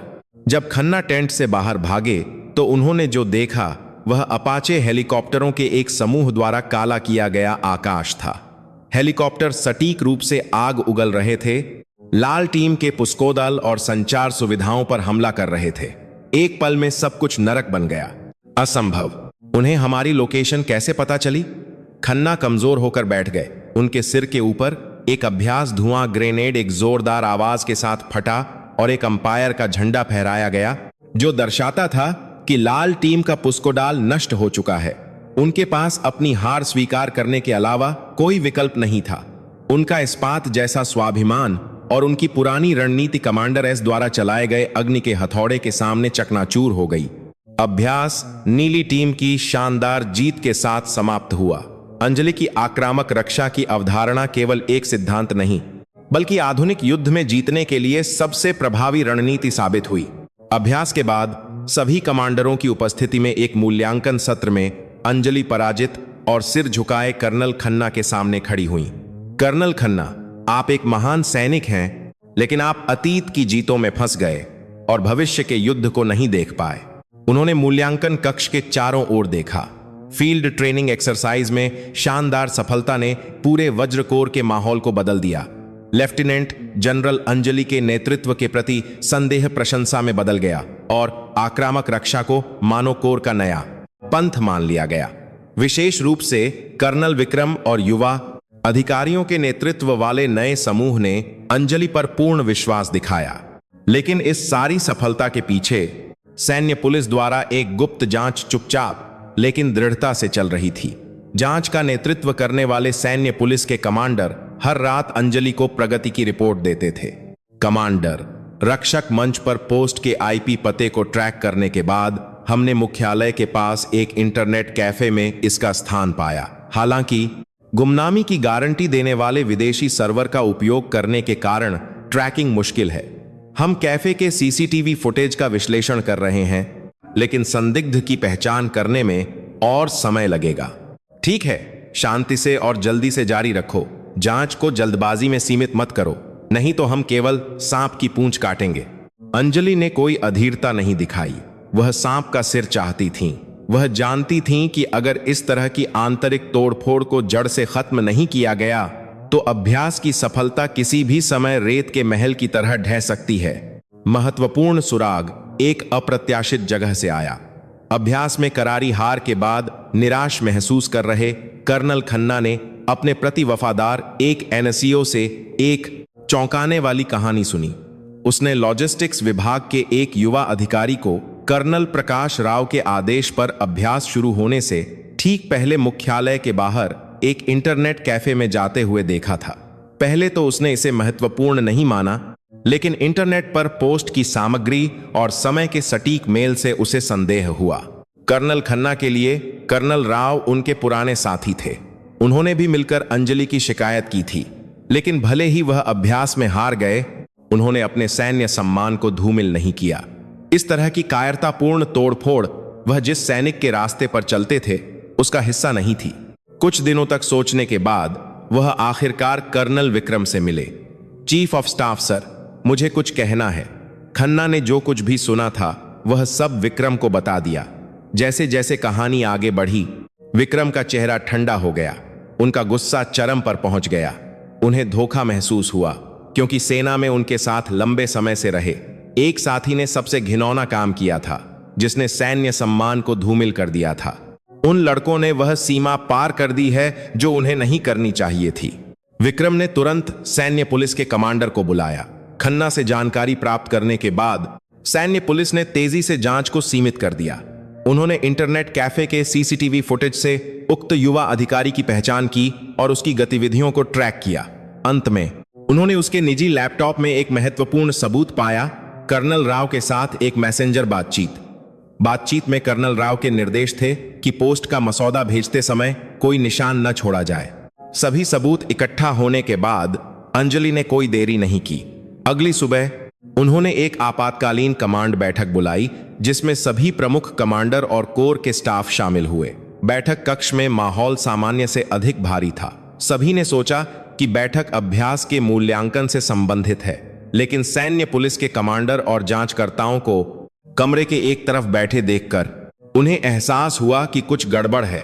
जैसे ही बैठक शुरू हुई, अंजलि ने बिना किसी भूमिका के रक्षक मंच की पोस्ट को स्क्रीन पर प्रदर्शित किया। मुझे यकीन है कि कोई भी इस पोस्ट से अनजान नहीं है। एक पोस्ट जिसने वज्र कोर के सम्मान को धूमिल किया है और पिछले कुछ हफ्तों से कमांड की श्रृंखला को हिला दिया है। उन्होंने धीरे धीरे कमरे के चारों ओर देखा। जिन अधिकारियों ने उनसे नजरें मिलाएं, सबने अपना सिर झुका लिया। मैंने इस पोस्ट को केवल एक शिकायत के रूप में नहीं, बल्कि एक स्पष्ट उद्देश्य के साथ तोड़फोड़ के रूप में आंका है। इसीलिए मैंने सैन्य पुलिस को जांच का आदेश दिया। कमांडर सैन्य पुलिस, जांच के परिणाम रिपोर्ट करें। सैन्य पुलिस के कमांडर खड़े हुए और एक दृढ़ आवाज में जांच के परिणाम रिपोर्ट करने लगे। आईपी ट्रैकिंग प्रक्रिया से लेकर मैसेंजर बातचीत के रूप में महत्वपूर्ण सबूत तक, जब भी कोई तथ्य उजागर होता, बैठक कक्ष में हवा और ठंडी होकर जम जाती। अंत में जब सैन्य पुलिस के कमांडर ने उस युवा अधिकारी जिसने लेख पोस्ट किया था और उसके पीछे के मास्टरमाइंड के रूप में कर्नल प्रकाश राव की ओर इशारा किया, तो सभी की निगाहें उस पर टिक गईं। कर्नल राव का चेहरा पीला पड़ गया था। उन्होंने कांपती आवाज में अपना बचाव करने की कोशिश की। यह एक गलतफहमी है कमांडर, यह एक साजिश है। मैंने ऐसा नहीं किया। साजिश? अंजलि ने ठंडे स्वर में पूछा। उन्होंने एक जांचकर्ता को इशारा किया। जांचकर्ता ने लैपटॉप पर मैसेंजर बातचीत से एक आवाज फाइल चलाई। उस फाइल में कर्नल राव की आवाज स्पष्ट रूप से सुनाई दे रही थी, जो युवा अधिकारी को विशिष्ट निर्देश दे रही थी। पूर्व एम्प्टिव हमले के बारे में शामिल करना मत भूलना, ताकि लोग चिंतित हों, समझे? जब बैठक कक्ष में उनकी अपनी आवाज गूंजी तो कर्नल राव तुरंत कमजोर होकर बैठ गए। अब कोई बचाव संभव नहीं था। अंजलि उनके पास गईं। उनकी आवाज गुस्से से कांप रही थी, लेकिन उन्होंने उसे नियंत्रित करने की कोशिश की। कर्नल राव, मैं समझ सकती हूं कि अगर आप मेरी कमांड नीति से असहमत हैं, एक सैनिक के रूप में एक अलग राय देना एक उचित अधिकार और कर्तव्य है, लेकिन आपने सबसे कायरतापूर्ण और गंदा तरीका चुना, न कि वैध सलाह या तर्क से। आपने गुमनामी के पीछे छिपकर अपने साथियों को बदनाम किया, सैनिकों का मनोबल गिराया और वज्रकोर राष्ट्रीय सुरक्षा के अग्रिम मोर्चे को अंदर से नष्ट करने की कोशिश की। वह एक पल के लिए रुकी और कमरे में मौजूद सभी स्टाफ को देखा। यह मुझ पर, अंजलि शर्मा पर व्यक्तिगत हमला नहीं है। यह हम सभी के सम्मान पर हमला है जो यह वर्दी पहनते हैं, और यह उस देश के प्रति एक स्पष्ट विश्वासघात का कार्य है जिसकी रक्षा के लिए हम अपनी जान जोखिम में डालते हैं। कोर कमांडर के रूप में मैं इसे बिल्कुल भी बर्दाश्त नहीं कर सकती। उनकी घोषणा ने पूरे बैठक कक्ष पर कब्जा कर लिया। कर्नल प्रकाश राव को आज से उनके सभी पदों से मुक्त किया जाता है। सैन्य पुलिस तुरंत उन्हें हिरासत में ले और सैन्य कानून के अनुसार वरिष्ठों के अपमान और सैन्य अनुशासन के उल्लंघन के आरोपों की जांच करे। फिर उन्हें सैन्य अदालत में पेश किया जाए। मैं एक उचित सजा दूंगी ताकि इस तरह का कायरतापूर्ण छाया में तलवार का नाच सेना के भीतर फिर कभी न हो। यह मौत की सजा के बराबर था। जब सैन्य पुलिस द्वारा बाहर घसीटा जा रहा था, कर्नल राव अभी भी कर्नल खन्ना की ओर उन्मादी होकर चिल्ला रहे थे। तुम भी वही हो अर्जुन, तुमने भी शिकायत की थी। तुम खुद को साफ दिखाने का नाटक क्यों कर रहे हो? सभी की निगाहें खन्ना की ओर मुड़ गईं। खन्ना खड़े हुए और अंजलि का सामना किया। उन्होंने गहरा झुककर प्रणाम किया। क्षमा करें कमांडर, मैं वास्तव में कमांडर की कमांड नीति से असंतुष्ट था और मैंने निजी मंच पर अनुचित शब्द कहे हैं। मेरे मन में अभ्यास में कमांडर को हराने का एक अभिमानी विचार भी था। मैं किसी भी सजा को स्वीकार करने के लिए तैयार हूं। वह एक पल के लिए रुके और फिर से अपना सिर उठाया। लेकिन मैंने एक सैनिक का सम्मान नहीं त्यागा। मैंने पीठ में छुरा घोंपने जैसा कायरतापूर्ण कार्य नहीं किया। मैंने प्रशिक्षण के मैदान पर, युद्ध के मैदान पर निष्पक्ष रूप से लड़ाई लड़ी और मैं हार गया। बस इतना ही। उनके ईमानदार कबूलनामे ने बैठक कक्ष के माहौल को गंभीर बना दिया। अंजलि ने कुछ देर तक उन्हें चुपचाप देखा। फिर उन्होंने धीरे से कहा, कर्नल खन्ना, एक सैनिक युद्ध के मैदान में जीत या हार सकता है। महत्वपूर्ण यह है कि वह कैसे लड़ता है। आपने एक सैनिक की तरह लड़ाई लड़ी और एक सैनिक की तरह हार स्वीकार की। अपनी सीट पर वापस जाएं। मैं आपको इस अभ्यास में अपनी हार का बदला चुकाने का एक अवसर दूंगी। मुझे उम्मीद है कि आपका वह अभिमान वज्र कोर के हित में इस्तेमाल किया जा सकता है। अंजलि के फैसले ने सभी को चौंका दिया। उन्होंने दोषियों को बेरहमी से काट दिया, लेकिन उन लोगों को एक और मौका दिया जिन्होंने अपनी गलती स्वीकार की और सम्मान बनाए रखने की कोशिश की। स्टाफ उनकी ठंडी निर्णय क्षमता को देखकर कांप गया, जो मांस को हड्डी से अलग कर देती थी, और उनके नेतृत्व को, जो सजा और क्षमा दोनों को गले लगाता था। बैठक समाप्त होने और सभी के चले जाने के बाद बैठक कक्ष में केवल अंजलि और विक्रम ही बचे थे। विक्रम एक जटिल भाव के साथ अंजलि के पास आए। Commander, chief of staff, Anjali ने पहले बात की। क्या आपको याद है कि आपने गलियारे में मुझसे क्या कहा था? विक्रम का चेहरा तन गया। कड़क चाय बनाने के लिए कहने के बारे में। अंजलि के होठों पर एक हल्की सी मुस्कान उभरी। उस समय मैं गुस्से से ज्यादा उत्सुक थी। किस तरह का आत्मविश्वास किसी व्यक्ति को ऐसा कहने पर मजबूर कर सकता है? और आज मुझे लगता है कि मुझे इसका जवाब थोड़ा पता है। आप सभी एक सैनिक के रूप में सम्मान और गर्व से भरे हुए हैं। बस इतना है कि जब वह गर्व एक ऐसे अहंकार में बदल जाता है जो समय के बदलाव को नहीं पढ़ सकता, तो वह कर्नल राव जैसे राक्षस में बदल जाता है। वह खिड़की के पास गईं और बाहर देखने लगीं। मैं आपके उस पुराने गर्व को नष्ट करना और एक नया गर्व रोपना चाहती थी। क्षमता और उपलब्धि से जीतने का गर्व, एक मजबूत और सम्माननीय सैनिक का गर्व जो किसी भी दुश्मन के सामने सीधा खड़ा हो सकता है। विक्रम कुछ नहीं कह सके। उन्होंने बस अपना सिर झुका लिया। यह एक वरिष्ठ के प्रति अनिवार्य आज्ञाकारिता नहीं थी। यह उनके संकीर्ण अतीत पर एक गहरा प्रतिबिंब था और एक ऐसे कमांडर के प्रति एक सच्चा सम्मान था जिसने उन्हें एक काकी ऐसे आग परती अनी सच्चे सैनिक के रूप में फिर से जन्म दिया था। पुरानी त्वचा को उतारने की प्रक्रिया दर्दनाक थी, लेकिन उस पीड़ा के अंत में वज्रकोर आखिरकार इस्पात की तरह मजबूत एक टीम के रूप में फिर से पैदा हुआ। कर्नल प्रकाश राव की सफाई ने वज्रकोर में एक खूनी हवा ला दी, लेकिन उस जगह पर जिसे खून से साफ किया गया था, विडंबना यह है कि एक नई साफ हवा बहने लगी। लेफ्टिनेंट जनरल अंजलि शर्मा का नेतृत्व अब एक अडिग अधिकार बन गया था, जिस पर कोई भी संदेह करने या उसका उपहास करने की हिम्मत नहीं करता था। लेकिन वह अधिकार अतीत के कमांडरों द्वारा दिखाए गए वरिष्ठता या सत्तावाद से गुणात्मक रूप से भिन्न था।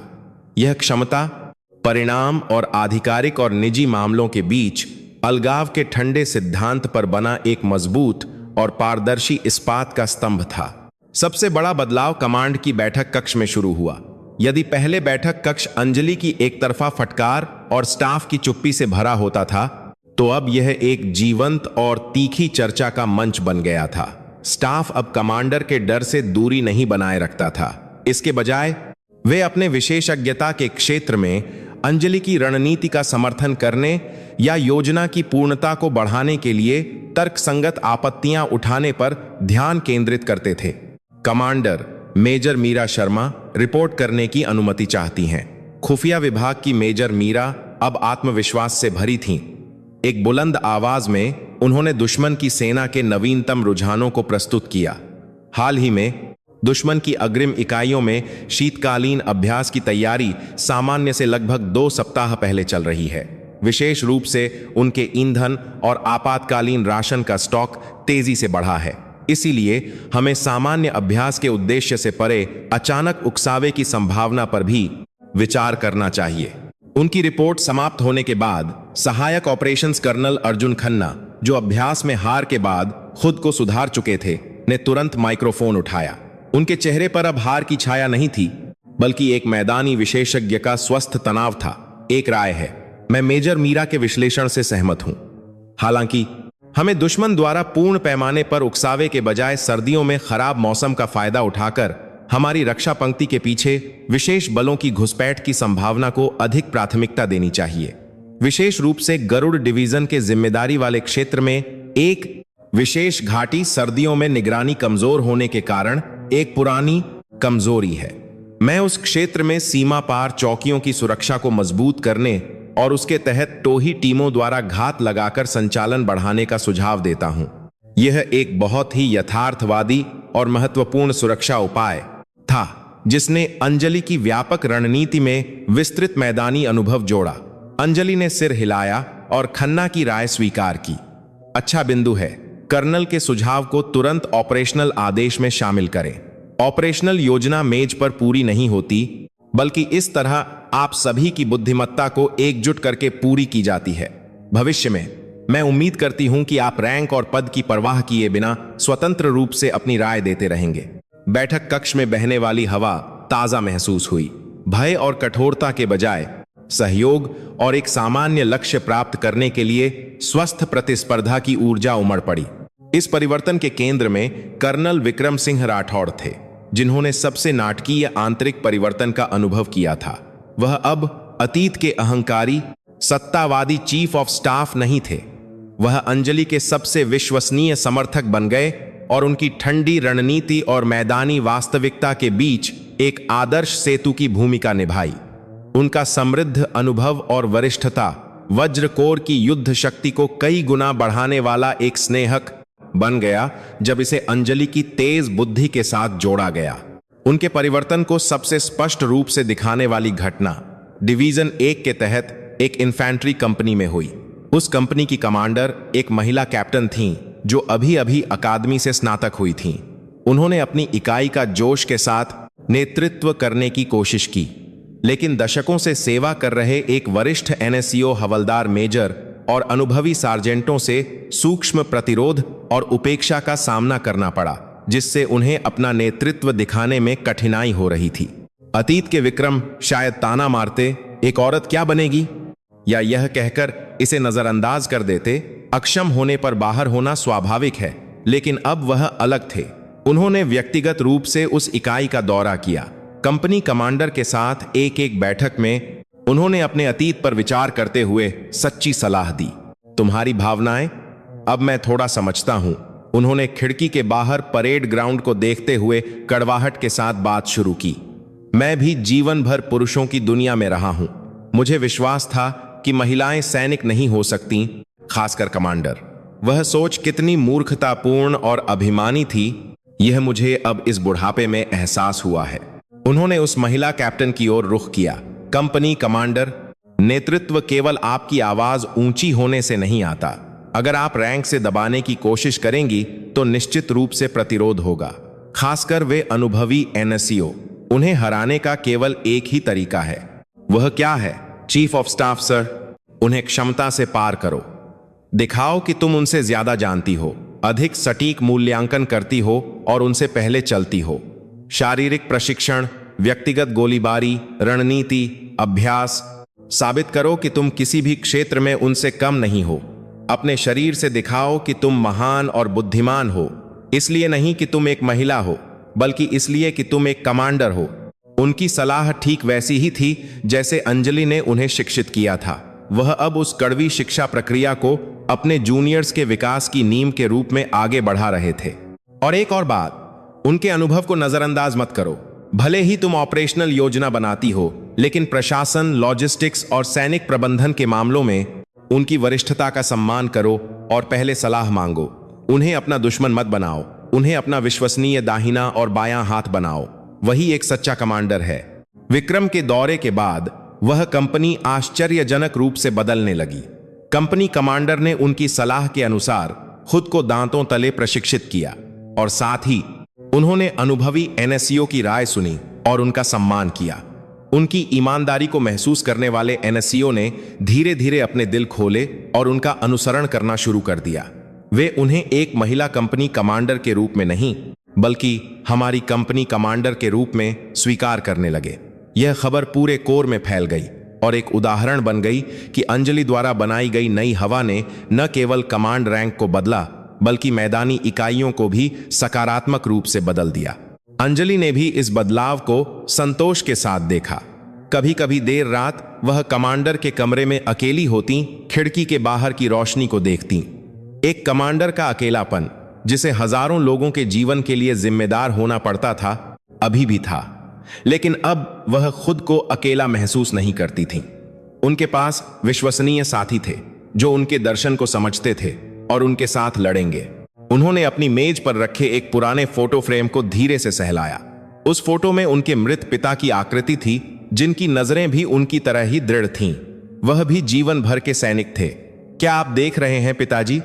वह मजबूत और सम्माननीय सेना जिसे आप चाहते थे, मैं यहां बना रही हूं।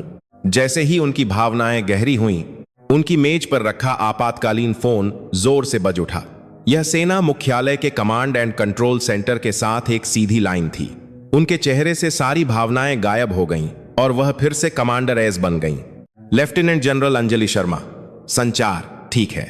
दूसरी तरफ से सेना मुख्यालय के ऑपरेशंस के प्रमुख की आवाज सामान्य से अधिक अत्यावश्यक लग रही थी। जनरल अंजलि, अभी अभी उपग्रह खुफिया डेटा मिला है। आपके कोर के सामने विसैन्यकृत क्षेत्र में उत्तरी सीमा रेखा के आसपास असामान्य गतिविधि का पता चला है। यह सैन्य गतिविधि सामान्य शीतकालीन अभ्यास की तैयारी के स्तर से परे है। मैं असाधारण सतर्कता और युद्ध तैयारी बढ़ाने का अनुरोध करता हूं। मानो वज्र कोर में शांत नई हवा से जलते हुए उत्तर से युद्ध के ठंडे और क्रूर बादल तेजी से आ रहे थे। सेना मुख्यालय से चेतावनी के ठीक 3 दिन बाद यह घटना घटी। घने अंधेरे और बर्फीले तूफान के बीच, जो सुबह 3 बजे विसैन्यकृत क्षेत्र को ढके हुए था, गरुड़ डिवीजन के जिम्मेदारी वाले क्षेत्र में एक अग्रिम चौकी पर पड़ोसी देश के सशस्त्र सैनिकों के एक दस्ते ने जानबूझकर सैन्य सीमा रेखा को पार किया और हमारी चौकी की ओर अंधाधुंध गोलीबारी की। दुश्मन, दुश्मन, पूर्वी रिज से दुश्मन आ गया है। एक संतरी की चीख के साथ, जो मानो खून उगल रहा हो, शांत सीमा रेखा तुरंत गोलियों की आवाज और प्रकाश की चमक से भर गई।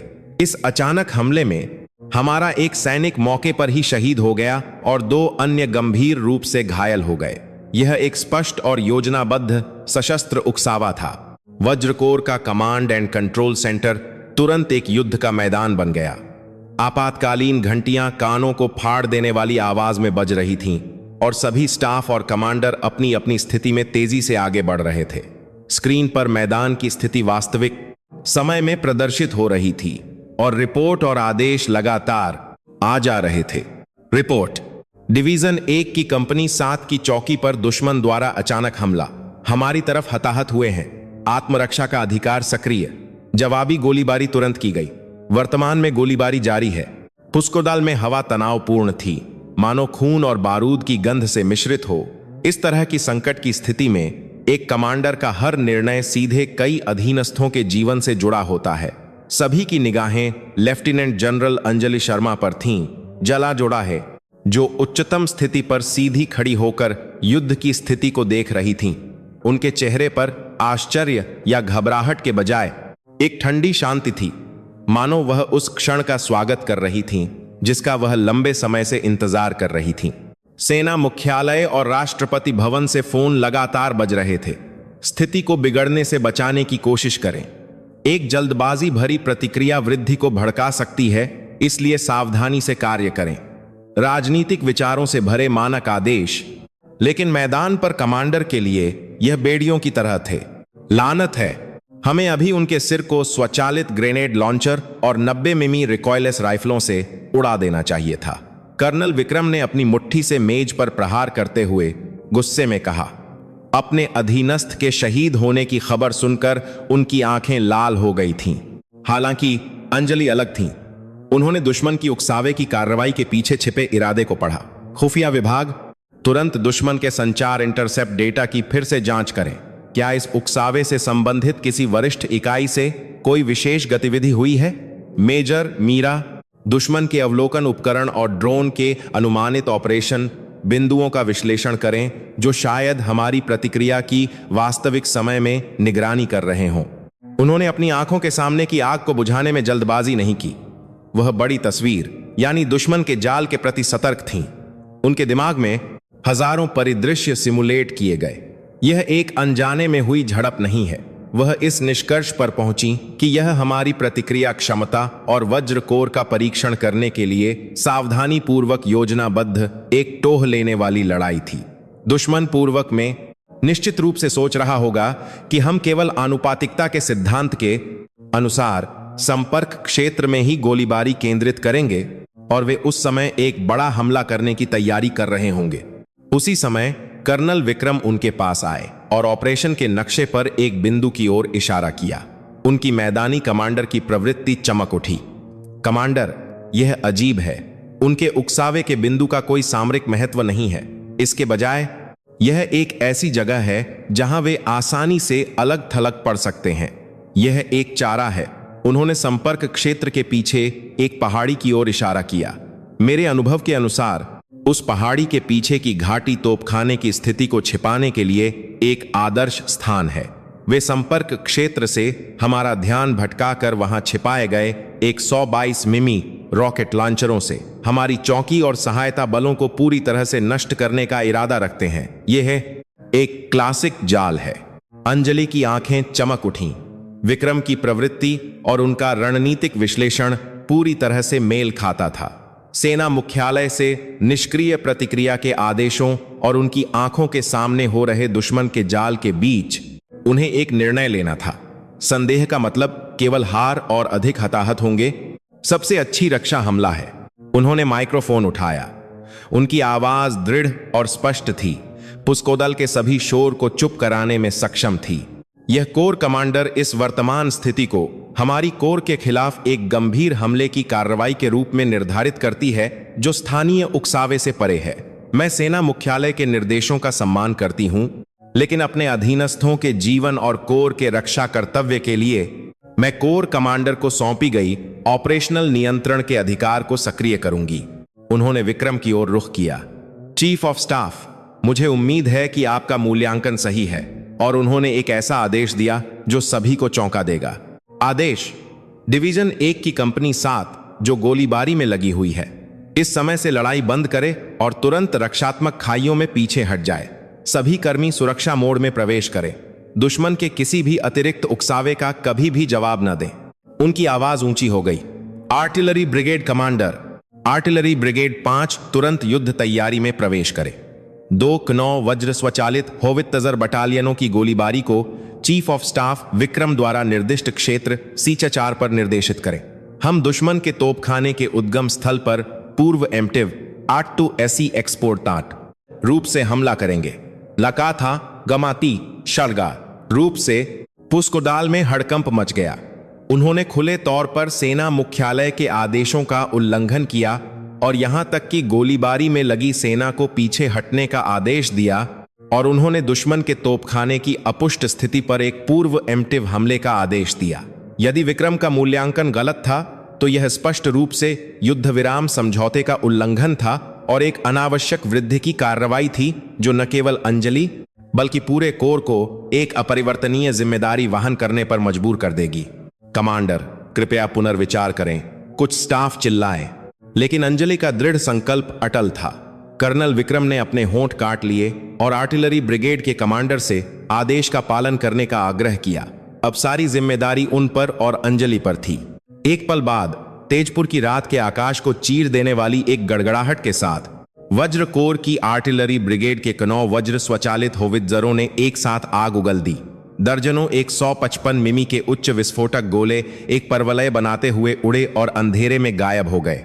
पुष्कोदल में सभी ने अपनी सांस रोक ली और स्क्रीन को देखने लगे। समय बहुत धीरे धीरे चलता हुआ महसूस हुआ और अंत में thermal imaging observation device TED की स्क्रीन पर एक असाधारण दृश्य प्रदर्शित हुआ। क्षेत्र C4 में जहां गोले गिरे थे, बड़े पैमाने पर द्वितीयक विस्फोट एक के बाद एक हुए, जिससे रात का आकाश दिन की तरह रोशन हो गया। दुश्मन के 122 मिमी रॉकेट लॉन्चरों की स्थिति, जो छलावरण जाल के पीछे छिपी हुई थी, को सटीक रूप से मारा गया था। गोला बारूद और रॉकेटों के विस्फोट से बने विशाल अग्निस्तंभ इस बात का सबूत थे कि विक्रम की प्रवृत्ति और अंजलि का निर्णय उत्तम था। दुश्मन का जाल नष्ट हो गया था और बड़े पैमाने पर हताहतों को रोका जा सका था। इस्पात की झड़प वज्रकोर की पूर्ण विजय के साथ समाप्त हुई। अंजलि ने उस जुए को जीत लिया था जिसने सब कुछ दांव पर लगा दिया था। उन्होंने इसे एक बार फिर साबित कर दिया। आधुनिक युद्ध में जीत पुरानी नियमावली और राजनीतिक दबाव के आगे झुकने से नहीं, बल्कि सटीक जानकारी, दुश्मन के इरादे को भेदने वाली अंतर्दृष्टि और अपने अधीनस्थों के जीवन को बचाने के लिए एक कमांडर के निर्णय से हासिल की जाती है। वज्रकोर के पूर्व एम्प्टिव हमले ने पूरे भारत को हिला दिया। शुरू में सेना मुख्यालय और राष्ट्रपति भवन से फटकार की बौछार हुई। आदेश की अवज्ञा और प्रतिक्रिया पर आलोचना हुई। यहां तक कि लेफ्टिनेंट जनरल अंजलि शर्मा को दंडित करने की चर्चा भी हुई। लेकिन सैन्य सीमा रेखा के पार हुए द्वितीयक विस्फोटों के वीडियो और इस तथ्य के बाद कि दुश्मन पक्ष ने सभी उकसावे बंद कर दिए और उसके बाद चुप रहा जनमत नाटकीय रूप से बदल गया। उन्हें एक बड़े युद्ध संकट को रोकने वाली नायिका के रूप में सराहा जाने लगा। अंजलि के निर्णय को मनमानी कार्रवाई के रूप में नहीं, बल्कि एक दैवीय चाल के रूप में फिर से मूल्यांकन किया गया और उनका नाम एक किंवदंती बन गया। संकट को सफलतापूर्वक प्रबंधित करने के बाद अंजलि ने जो पहला काम किया वह डिवीजन 1 की उस सीमा चौकी का दौरा करना था जहां उनका सैनिक शहीद हुआ था। मैदान में कमांडर का दौरा निराश सैनिकों का मनोबल बढ़ाने और यह संदेश देने के लिए बहुत महत्वपूर्ण था कि सर्वोच्च कमांडर उनके साथ है। Colonel Vikram chief of staff के रूप में उनके साथ थे। जब वे उदास सीमा बाढ़ का निरीक्षण कर रहे थे तो उन दोनों के बीच बिना ज्यादा शब्दों के एक मजबूत विश्वास और दोस्ती का रिश्ता बन गया। कोर मुख्यालय वापस लौटते समय उनका कमांड वाहन धीरे धीरे एक संकरी सामरिक सड़क पर चल रहा था जो सीधे विसैन्यीकृत क्षेत्र की ओर देखती थी। तभी कर्नल विक्रम ने अनजाने में अपनी दूरबीन से उत्तरी तरफ के पहाड़ों को देखा। यह एक मैदानी सैनिक की एक सहज आदत थी जो दशकों से उनकी रगों में बस चुकी थी। जब वह सोच रहे थे कि सर्दियों की चमकदार धूप एक बताया कि बहुत चकाचौंध करने वाली है, तो उनकी आंखों ने कुछ चमकता हुआ पकड़ा। कुछ 100 मीटर दूर उत्तरी तरफ के रिज पर झाड़ियों से परावर्तित एक क्षणिक प्रकाश की चमक। विक्रम के शरीर की सारी नसें तन गईं। यह चट्टानों या पत्तियों से परावर्तित होने वाली प्राकृतिक रोशनी नहीं थी, यह एक स्नाइपर के राइफल स्कोप के लेंस से आने वाली चमक थी। पिछली लड़ाई से बचे हुए दुश्मन के सैनिक बदला लेने के लिए छिपे हुए थे। लक्ष्य स्पष्ट था, 3 सितारों वाला कोर कमांडर का वाहन और उसके अंदर लेफ्टिनेंट जनरल अंजलि शर्मा। सब कुछ 1 सेकंड से भी कम समय में हुआ। सोचने का समय नहीं था, चिल्लाने का समय नहीं था। विक्रम के मन में वे श्राप के शब्द कौंध गए जो उन्होंने कभी कहे थे। घमंडी औरत, अनुभवहीन बच्ची। वह चेहरा जब उन्होंने उसे नीचा देखा था और उससे नफरत की थी, फिर वह चेहरा जब उसने उस पर विश्वास किया और उसे कोर में सबसे महत्वपूर्ण कार्य सौंपा, एक कमांडर का चेहरा जिसने उसे असाधारण क्षमता से जगाया था, और अंत में एक साथी का चेहरा जिसने उसे एक सच्चे सैनिक के रूप में फिर से जन्म दिया था। सब कुछ एक पैनोरमा की तरह कौंध गया। उनका चुनाव स्पष्ट था। नीचे विक्रम एक चीख की तरह चिल्लाए और अपने बगल में बैठी लेफ्टिनेंट जनरल अंजलि शर्मा को ढकने के लिए कूद पड़े। जैसे ही उनके विशाल शरीर ने अंजलि को वाहन के फर्श पर धकेला, एक धमाके की आवाज आई और वाहन का बुलेट प्रूफ शीशा मकड़ी के जाले की तरह छटक गया। धाये! स्नाइपर की गोली ठीक उसी जगह लगी जहां अंजलि का सिर था और कर्नल विक्रम के बाएं कंधे में गहरी धंस गई जिसने उसे बचाया था। आह! फटे हुए मांस से होने वाला असहनीय दर्द उनके पूरे शरीर में फैल गया। विक्रम के कंधे से ताजा खून फव्वारे की तरह फूट पड़ा। वाहन अचानक रुक गया और सुरक्षा गार्ड तुरंत कार से उतरे, जवाबी गोलीबारी की और आसपास को सुरक्षित किया। स्थिति जल्दी ही नियंत्रण में आ गई, लेकिन वाहन का इंटीरियर खून और बारूद की तीखी गंध से भर गया था। अंजलि बड़ी मुश्किल से विक्रम के शरीर के नीचे से निकली। उनका चेहरा और वर्दी उसके खून से लथपथ थे। कमांडर एस के चेहरे पर पहली बार एक मानवीय घबराहट, सदमा और डर झलक रहा था। चीफ ऑफ स्टाफ, होश में रहो चीफ ऑफ स्टाफ। वह घबराहट में चिल्लाई, अपनी कमीज फाड़कर और डेजेस्पेरेमेंट विक्रम के कंधे को दबाकर खून बहना रोकने की कोशिश कर रही थीं। विक्रम, जिनकी चेतना बहुत अधिक खून बहने के कारण धुंधली होने लगी थी, ने दर्द से सिकुड़े हुए चेहरे से अंजलि को देखा। फिर वह एक हल्की कड़वी मुस्कान के साथ मुस्कुराए, एक मुस्कान जो उन्होंने अपने जीवन में कभी नहीं दिखाई थी। कमांडर, शुक्र है आप सुरक्षित हैं। वह हांफते हुए और लगभग सुनाई न देने वाली आवाज में फुसफुसाए, .I get . उस दिन गलियारे वाली कड़क चाय का हिसाब चुकता किया। यह शब्द कहने के बाद कर्नल विक्रम बेहोश हो गए। उनके अंतिम शब्द एक सैनिक के सच्चे पश्चाताप का प्रमाण थे जिसने अपनी सभी गलतियों को धो दिया था और अपनी जान जोखिम में डालकर अपने कमांडर की रक्षा की थी। मेडिकल इवैक्यूएशन हेलीकॉप्टर धूल उड़ाते हुए आपातकालीन लैंडिंग की। अंजलि ने स्ट्रेचर पर हेलीकॉप्टर में ले जाए जा रहे कर्नल विक्रम की आकृति को शून्य दृष्टि से देखा। उनके खून से सने हाथ कसकर मुट्ठी में बंधे हुए थे। उनकी आंखों से कुछ गर्म बही चाहती है। निकला यह एक इंसान के आंसू थे, पिघलती हुई ठंडी बर्फ। वह अब अकेली नहीं थी। उन्होंने एक सच्चा साथी पा लिया था, जो उनकी पीठ की रक्षा करने को तैयार था, जो जीवन साझा कर सकता था, और उसकी कीमत बहुत महंगी थी। उनकी नजरें आकाश की ओर उठीं, उदासी से परे, एक नए कर्तव्य के साथ, उन्हें दिए गए भाग्य के प्रति ठंडे दृढ़ संकल्प के साथ फिर से चमक उठीं।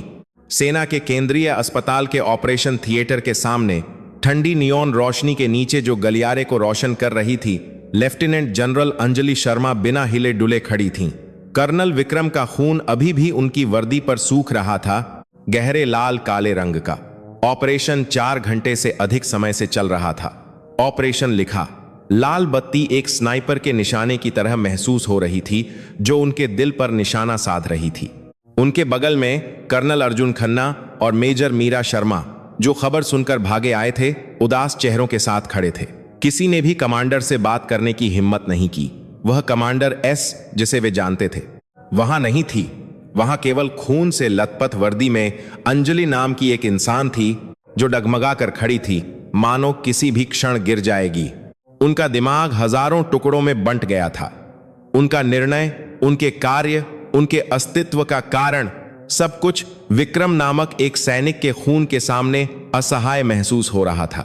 अगर वह नहीं होते तो आज ऑपरेशन थिएटर में वह खुद लेटी होती। जिस आदमी ने कभी उन्हें अपमानित किया था, उसने उनकी जान बचाई थी। इस कड़वी विडंबना के सामने उनका जीवन भर का बनाया हुआ तर्क और विवेक शक्तिहीन था। अंत में ऑपरेशन थिएटर का दरवाजा खुला और सफेद वर्दी में एक सैन्य डॉक्टर थके हुए चेहरे के साथ बाहर निकला। अनजाने में अंजलि आगे बढ़ी। उनकी नजरें अब परिणाम पूछने वाले एक कमांडर की नहीं थीं, बल्कि जीवन और मृत्यु की प्रतीक्षा कर रहे एक परिवार के सदस्य की थीं।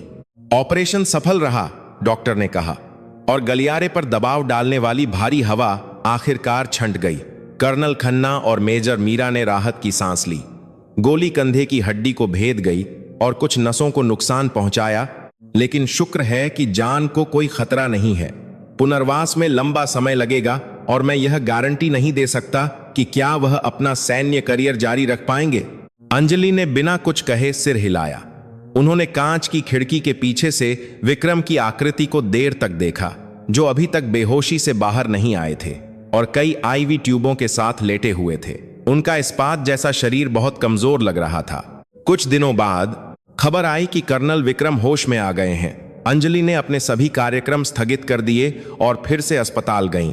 कमरे के दरवाजे के सामने वह एक पल के लिए हिचकिचाईं। उन्हें क्या कहना चाहिए? धन्यवाद, क्षमा करें। कोई भी शब्द उस त्याग के वजन को समाहित करने में सक्षम नहीं लगता था जो उन्होंने दिया था। जब वह कमरे में दाखिल हुईं, विक्रम खिड़की से बाहर शून्य में देख रहे थे। उनकी उपस्थिति को महसूस करते हुए उन्होंने अपने घायल कंधे के कारण बड़ी मुश्किल से अपना शरीर घुमाया। पट्टी बंधा कंधा और पीला चेहरा दिखा रहा था कि उनका घाव कितना गहरा था। कमांडर, उनकी आवाज कर्कश थी। अंजलि धीरे धीरे उनके बिस्तर के पास गईं। एक अजीब सी खामोशी छा गई। कैसी तबीयत है? अंजलि ने आखिरकार मुंह खोला। अभी जिंदा हूं, हालांकि मरते मरते बचा, विक्रम ने अपने खास बेबाक लहजे में जवाब दिया। फिर वह हल्का सा हंसे। कमांडर, आपको रोते हुए देखना युद्ध के मैदान पर दुश्मन के मोर्टार के गिरने से भी दुर्लभ दृश्य है। उसी की बदौलत मैं जो मौत के कगार पर था, वापस लौट आया। उनके अचानक के मजाक ने अंजलि के जमे हुए चेहरे की मांसपेशियों को थोड़ा ढीला कर दिया। उन्होंने एक कुर्सी खींची और उनके बिस्तर के बगल में बैठ गईं। तुमने ऐसा क्यों किया? उन्होंने पूछा। इस सवाल में हजारों अर्थ छिपे थे। तुमने मुझे क्यों बचाया? तुमने ऐसी दुस्साहसी हरकत क्यों की? विक्रम ने एक पल के लिए खिड़की से बाहर देखा। मुझे भी नहीं पता, उन्होंने धीरे धीरे ईमानदारी से कहा। मेरा शरीर अपने आप हरकत में आ गया। मेरा कमांडर खतरे में था, एक अधीनस्थ के रूप में। मैंने बस वही किया जो मुझे करना चाहिए था। संयोग से वह कमांडर आप थीं, lieutenant general Anjali Sharma. Commander, उस एक शब्द ने अंजलि के दिल को भेद दिया। उन्होंने उसे एक महिला के रूप में नहीं, बल्कि अपने कमांडर के रूप में स्वीकार किया था, और अपनी जान जोखिम में डाल दी थी। तुमने एक सैनिक का सम्मान बनाए रखा है। नहीं, तुमने मुझे सिखाया है कि एक सैनिक का सम्मान क्या होता है, अंजलि ने कहा। उनकी आवाज अब बर्फ की तरह ठंडी नहीं थी। कर्नल विक्रम के बलिदान की कार्रवाई ने पूरी सेना में एक बड़ी लहर पैदा की। सेना मुख्यालय और रक्षा मंत्रालय के वे वरिष्ठ जनरल जो शुरू में अंजलि के नेतृत्व पर संदेह करते थे, इस तथ्य के सामने अपने सभी आलोचनाओं को वापस ले लिया कि एक कमांडर अपने अधीनस्थ द्वारा अपनी जान जोखिम में डालकर बचाया गया। एक व्यक्ति की सच्ची कार्रवाई में हजारों रिपोर्टों या उपलब्धियों से अधिक शक्ति होती है। वज्र कोर अब एक महान इकाई बन गया था जिसे कोई भी कम आंकने की हिम्मत नहीं कर सकता था। जब तक कर्नल विक्रम अस्पताल में थे, अंजलि कोर में वापस आ गईं और भी मजबूती से सेना का नेतृत्व किया। हालांकि उनकी नेतृत्व शैली थोड़ी बदल गई थी। ठंडा तर्क और दक्षता अभी भी थी, लेकिन उसके आधार में अपने अधीनस्थों के प्रति एक गर्मजोशी भरा विश्वास और मानवीय आंतरिक संघर्ष जोड़ा गया था। इस्पात को आग और पानी से तपाया जाता है, लेकिन जो इस्पात दूसरी बार तपाया गया हो, उसमें एक ऐसी लचीलापन आ जाती है जो आसानी से नहीं टूटती। वह विक्रम और वज्र कोर सबसे कठिन परीक्षा से गुजरकर दूसरी बार तपे गए थे। कुछ महीने बाद अंजलि सेना मुख्यालय में एक उच्च स्तरीय पदोन्नति बोर्ड की बैठक में शामिल हुई। वहां उन्होंने सब कुछ दांव पर लगाकर एक असामान्य प्रस्ताव रखा। मैं वज्र कोर के chief of staff colonel Vikram Singh Rathore, जो स्वास्थ्य लाभ कर रहे हैं, को ब्रिगेडियर जनरल के पद पर पदोन्नत करने का अनुरोध करती हूं। बैठक कक्ष में हंगामा मच गया। एक ऐसे अधिकारी की पदोन्नति की सिफारिश करना जो पुनर्वास में हो, और वह भी एक सितारे के लिए, एक अभूतपूर्व बात थी। जनरल अंजलि, कर्नल विक्रम का बलिदान वास्तव में महान है, लेकिन यथार्थवादी रूप से क्या वह अपने कर्तव्यों का सामान्य रूप से निर्वहन कर पाएंगे? एक जनरल ने बीच में टोकने की कोशिश की, लेकिन अंजलि ने दृढ़ता से उसे काट दिया। जनरल महोदय, कर्तव्यों का निर्वहन से आपका क्या मतलब है? क्या केवल एक स्वस्थ शरीर के साथ मेज के पीछे बैठकर दस्तावेजों पर हस्ताक्षर करना? कर्नल विक्रम ने अपने पूरे शरीर के साथ एक सैनिक की भावना को साबित किया है, और उनके अस्तित्व ने ही पूरे वज्र कोर का मनोबल बढ़ाया है। नहीं, हमारी पूरी सेना का मनोबल आसमान छू रहा है। वह केवल एक भौतिक शरीर नहीं है, वह हमारी सेना में रहने वाली एक सैनिक की आत्मा है। उन्हें एक सितारा देना एक प्रतीक होगा जो सभी सैनिकों को दिखाएगा कि हम किस मूल्य को सबसे अधिक महत्व देते हैं। उनके सच्चे अनुरोध और मजबूत तर्क के सामने किसी ने भी विरोध करने की हिम्मत नहीं की। उस वर्ष शरद ऋतु में सेना अस्पताल के पुनर्वास कक्ष में व्हील चेयर पर बैठे और बड़ी मुश्किल से कंधे का व्यायाम कर रहे विक्रम उन्हें सौंपे गए एक आधिकारिक पत्र को देखकर स्तब्ध रह गए। आदेश: कर्नल विक्रम सिंह राठौड़ को ब्रिगेडियर जनरल के पद पर पदोन्नत किया जाता है और उन्हें वी आर्टिलरी ब्रिगेड के कमांडर के रूप में नियुक्त किया जाता है। कांपते हाथों से उन्होंने अपने नाम के आगे ब्रिगेडियर जनरल लिखे शब्दों को कई बार सहलाया। फिर उन्होंने खिड़की के बाहर ऊंचे शरद ऋतु के आकाश को देखा। सितारा उनके जीवन भर का सपना और महत्वाकांक्षा। लेकिन जब उन्होंने सब कुछ त्याग दिया था, तो वह सितारा सबसे अप्रत्याशित तरीके से उनके कंधे पर उतरा। यह उनकी महत्वाकांक्षा का सितारा नहीं था, बल्कि एक कमांडर द्वारा दिया गया सम्मान का सितारा था जो उन पर विश्वास करता था। उनकी आंखों से गर्म आंसू बह निकले। वह इस्पात जो 2 बार तपाया गया था, अब और भी नीली और कठोर चमक बिखेर रहा था। उपसंहार: पदोन्नति का सच्चा अर्थ। 1 साल बाद तेजपुर में सर्दी अभी भी चुभने वाली थी, लेकिन वज्र कोर के मुख्यालय के आसपास की हवा पूरी तरह से बदल गई थी। सख्त सैन्य अनुशासन के बीच एक जीवंत ऊर्जा और आपसी सम्मान का माहौल स्वाभाविक रूप से बुना हुआ था। लेफ्टिनेंट जनरल अंजलि शर्मा द्वारा बोए गए बीज अब पूरे कोर में एक घने जंगल बन गए थे। वज्र कोर सबसे अधिक मांग वाली और सबसे मजबूत इकाई का पर्याय बन गया। अंजलि शर्मा अभी भी वज्र कोर की कमांडर के रूप में कार्यरत थीं, एक किले की तरह मजबूत सुरक्षा तैयारी का नेतृत्व कर रही थीं। उनकी आक्रामक रक्षा की अवधारणा सेना के सिद्धांत में एक मानक बन गई और उनके नेतृत्व का केस स्टडी सैन्य अकादमी में एक अनिवार्य पाठ्यक्रम बन गया। उस दोपहर अंजलि मुख्यालय की दूसरी मंजिल के गलियारे में चल रही थीं, जहां सब कुछ शुरू हुआ था। उनकी नजरें एक परिचित फिर भी नए दृश्य पर पड़ी। नए नियुक्त सहायक ऑपरेशंस कोर में अभी अभी शामिल हुई एक महिला लेफ्टिनेंट से बात कर रहे थे। लेफ्टिनेंट देविका, दुश्मन की तोपखाने की स्थिति के संभावित पुनर्स्थापन पर आपका विश्लेषण बहुत तेज है। सेना मुख्यालय ने भी इस पर ध्यान दिया है। वरिष्ठों से डरो मत, इसी तरह विश्वास के साथ काम करती रहो। सहायक ऑपरेशंस की आवाज प्रोत्साहन और विश्वास से भरी थी। महिला लेफ्टिनेंट ने चमकती मुस्कान के साथ जवाब दिया, धन्यवाद कमांडर, मैं और मेहनत करूंगी, और सलाम किया। एक ऐसा दृश्य जहां सम्मान और प्रोत्साहन ने पूर्वाग्रह और अपमान की जगह ले ली थी। अंजलि चुपचाप उनके पास से गुजरी। उनके होठों पर अनजाने में एक गर्म मुस्कान खिल गई। जब वह कमांडर के कमरे के सामने पहुंची तो कोई उनका इंतजार कर रहा था। उनका बायां कंधा अभी भी थोड़ा अकड़ा हुआ लग रहा था, लेकिन वह किसी से भी ज्यादा प्रभावशाली और आत्मविश्वासी लग रहे थे। उनके कंधे पर एक सितारा स्पष्ट रूप से चमक रहा था। वी आर्टिलरी ब्रिगेड के commander brigadier general Vikram Singh Rathore. उन्होंने अंजलि को सलाम किया, फिर अपने साथ लाए 2 कप कॉफी आगे बढ़ाए। कमांडर, इस बार यह कड़क चाय नहीं है। ब्रिगेडियर जनरल विक्रम के चेहरे पर एक शरारती मुस्कान उभरी। अंजलि हंसी और उन्होंने दी गई गर्म कॉफी का कप स्वीकार कर लिया। जनरल विक्रम, साधारण कॉफी ही काफी है। वे कंधे से कंधा मिलाकर खड़े थे, कमांडर के कमरे की खिड़की से दृश्य देख रहे थे। उनकी नजरें भारत की उस शांतिपूर्ण भूमि पर टिकी थीं, जिसकी रक्षा कई युवाओं के जीवन के बलिदान से हुई थी। पदोन्नति, एक शब्द जिसका कभी व्यक्तिगत प्रगति और महत्वाकांक्षा का मतलब होता था, अब इस वज्र कोर में इसका बिल्कुल अलग अर्थ था। यह चेतना की पदोन्नति थी जो पूर्वाग्रह से परे सच्ची समझ की ओर ले गई। संघर्ष और विवाद से परे एक टीम में संबंधों की पदोन्नति, और सबसे बढ़कर इस भूमि की रक्षा करने वाले एक सैनिक के रूप में सम्मान और गर्व की पदोन्नति। दोनों कमांडरों ने चुपचाप कॉफी पी।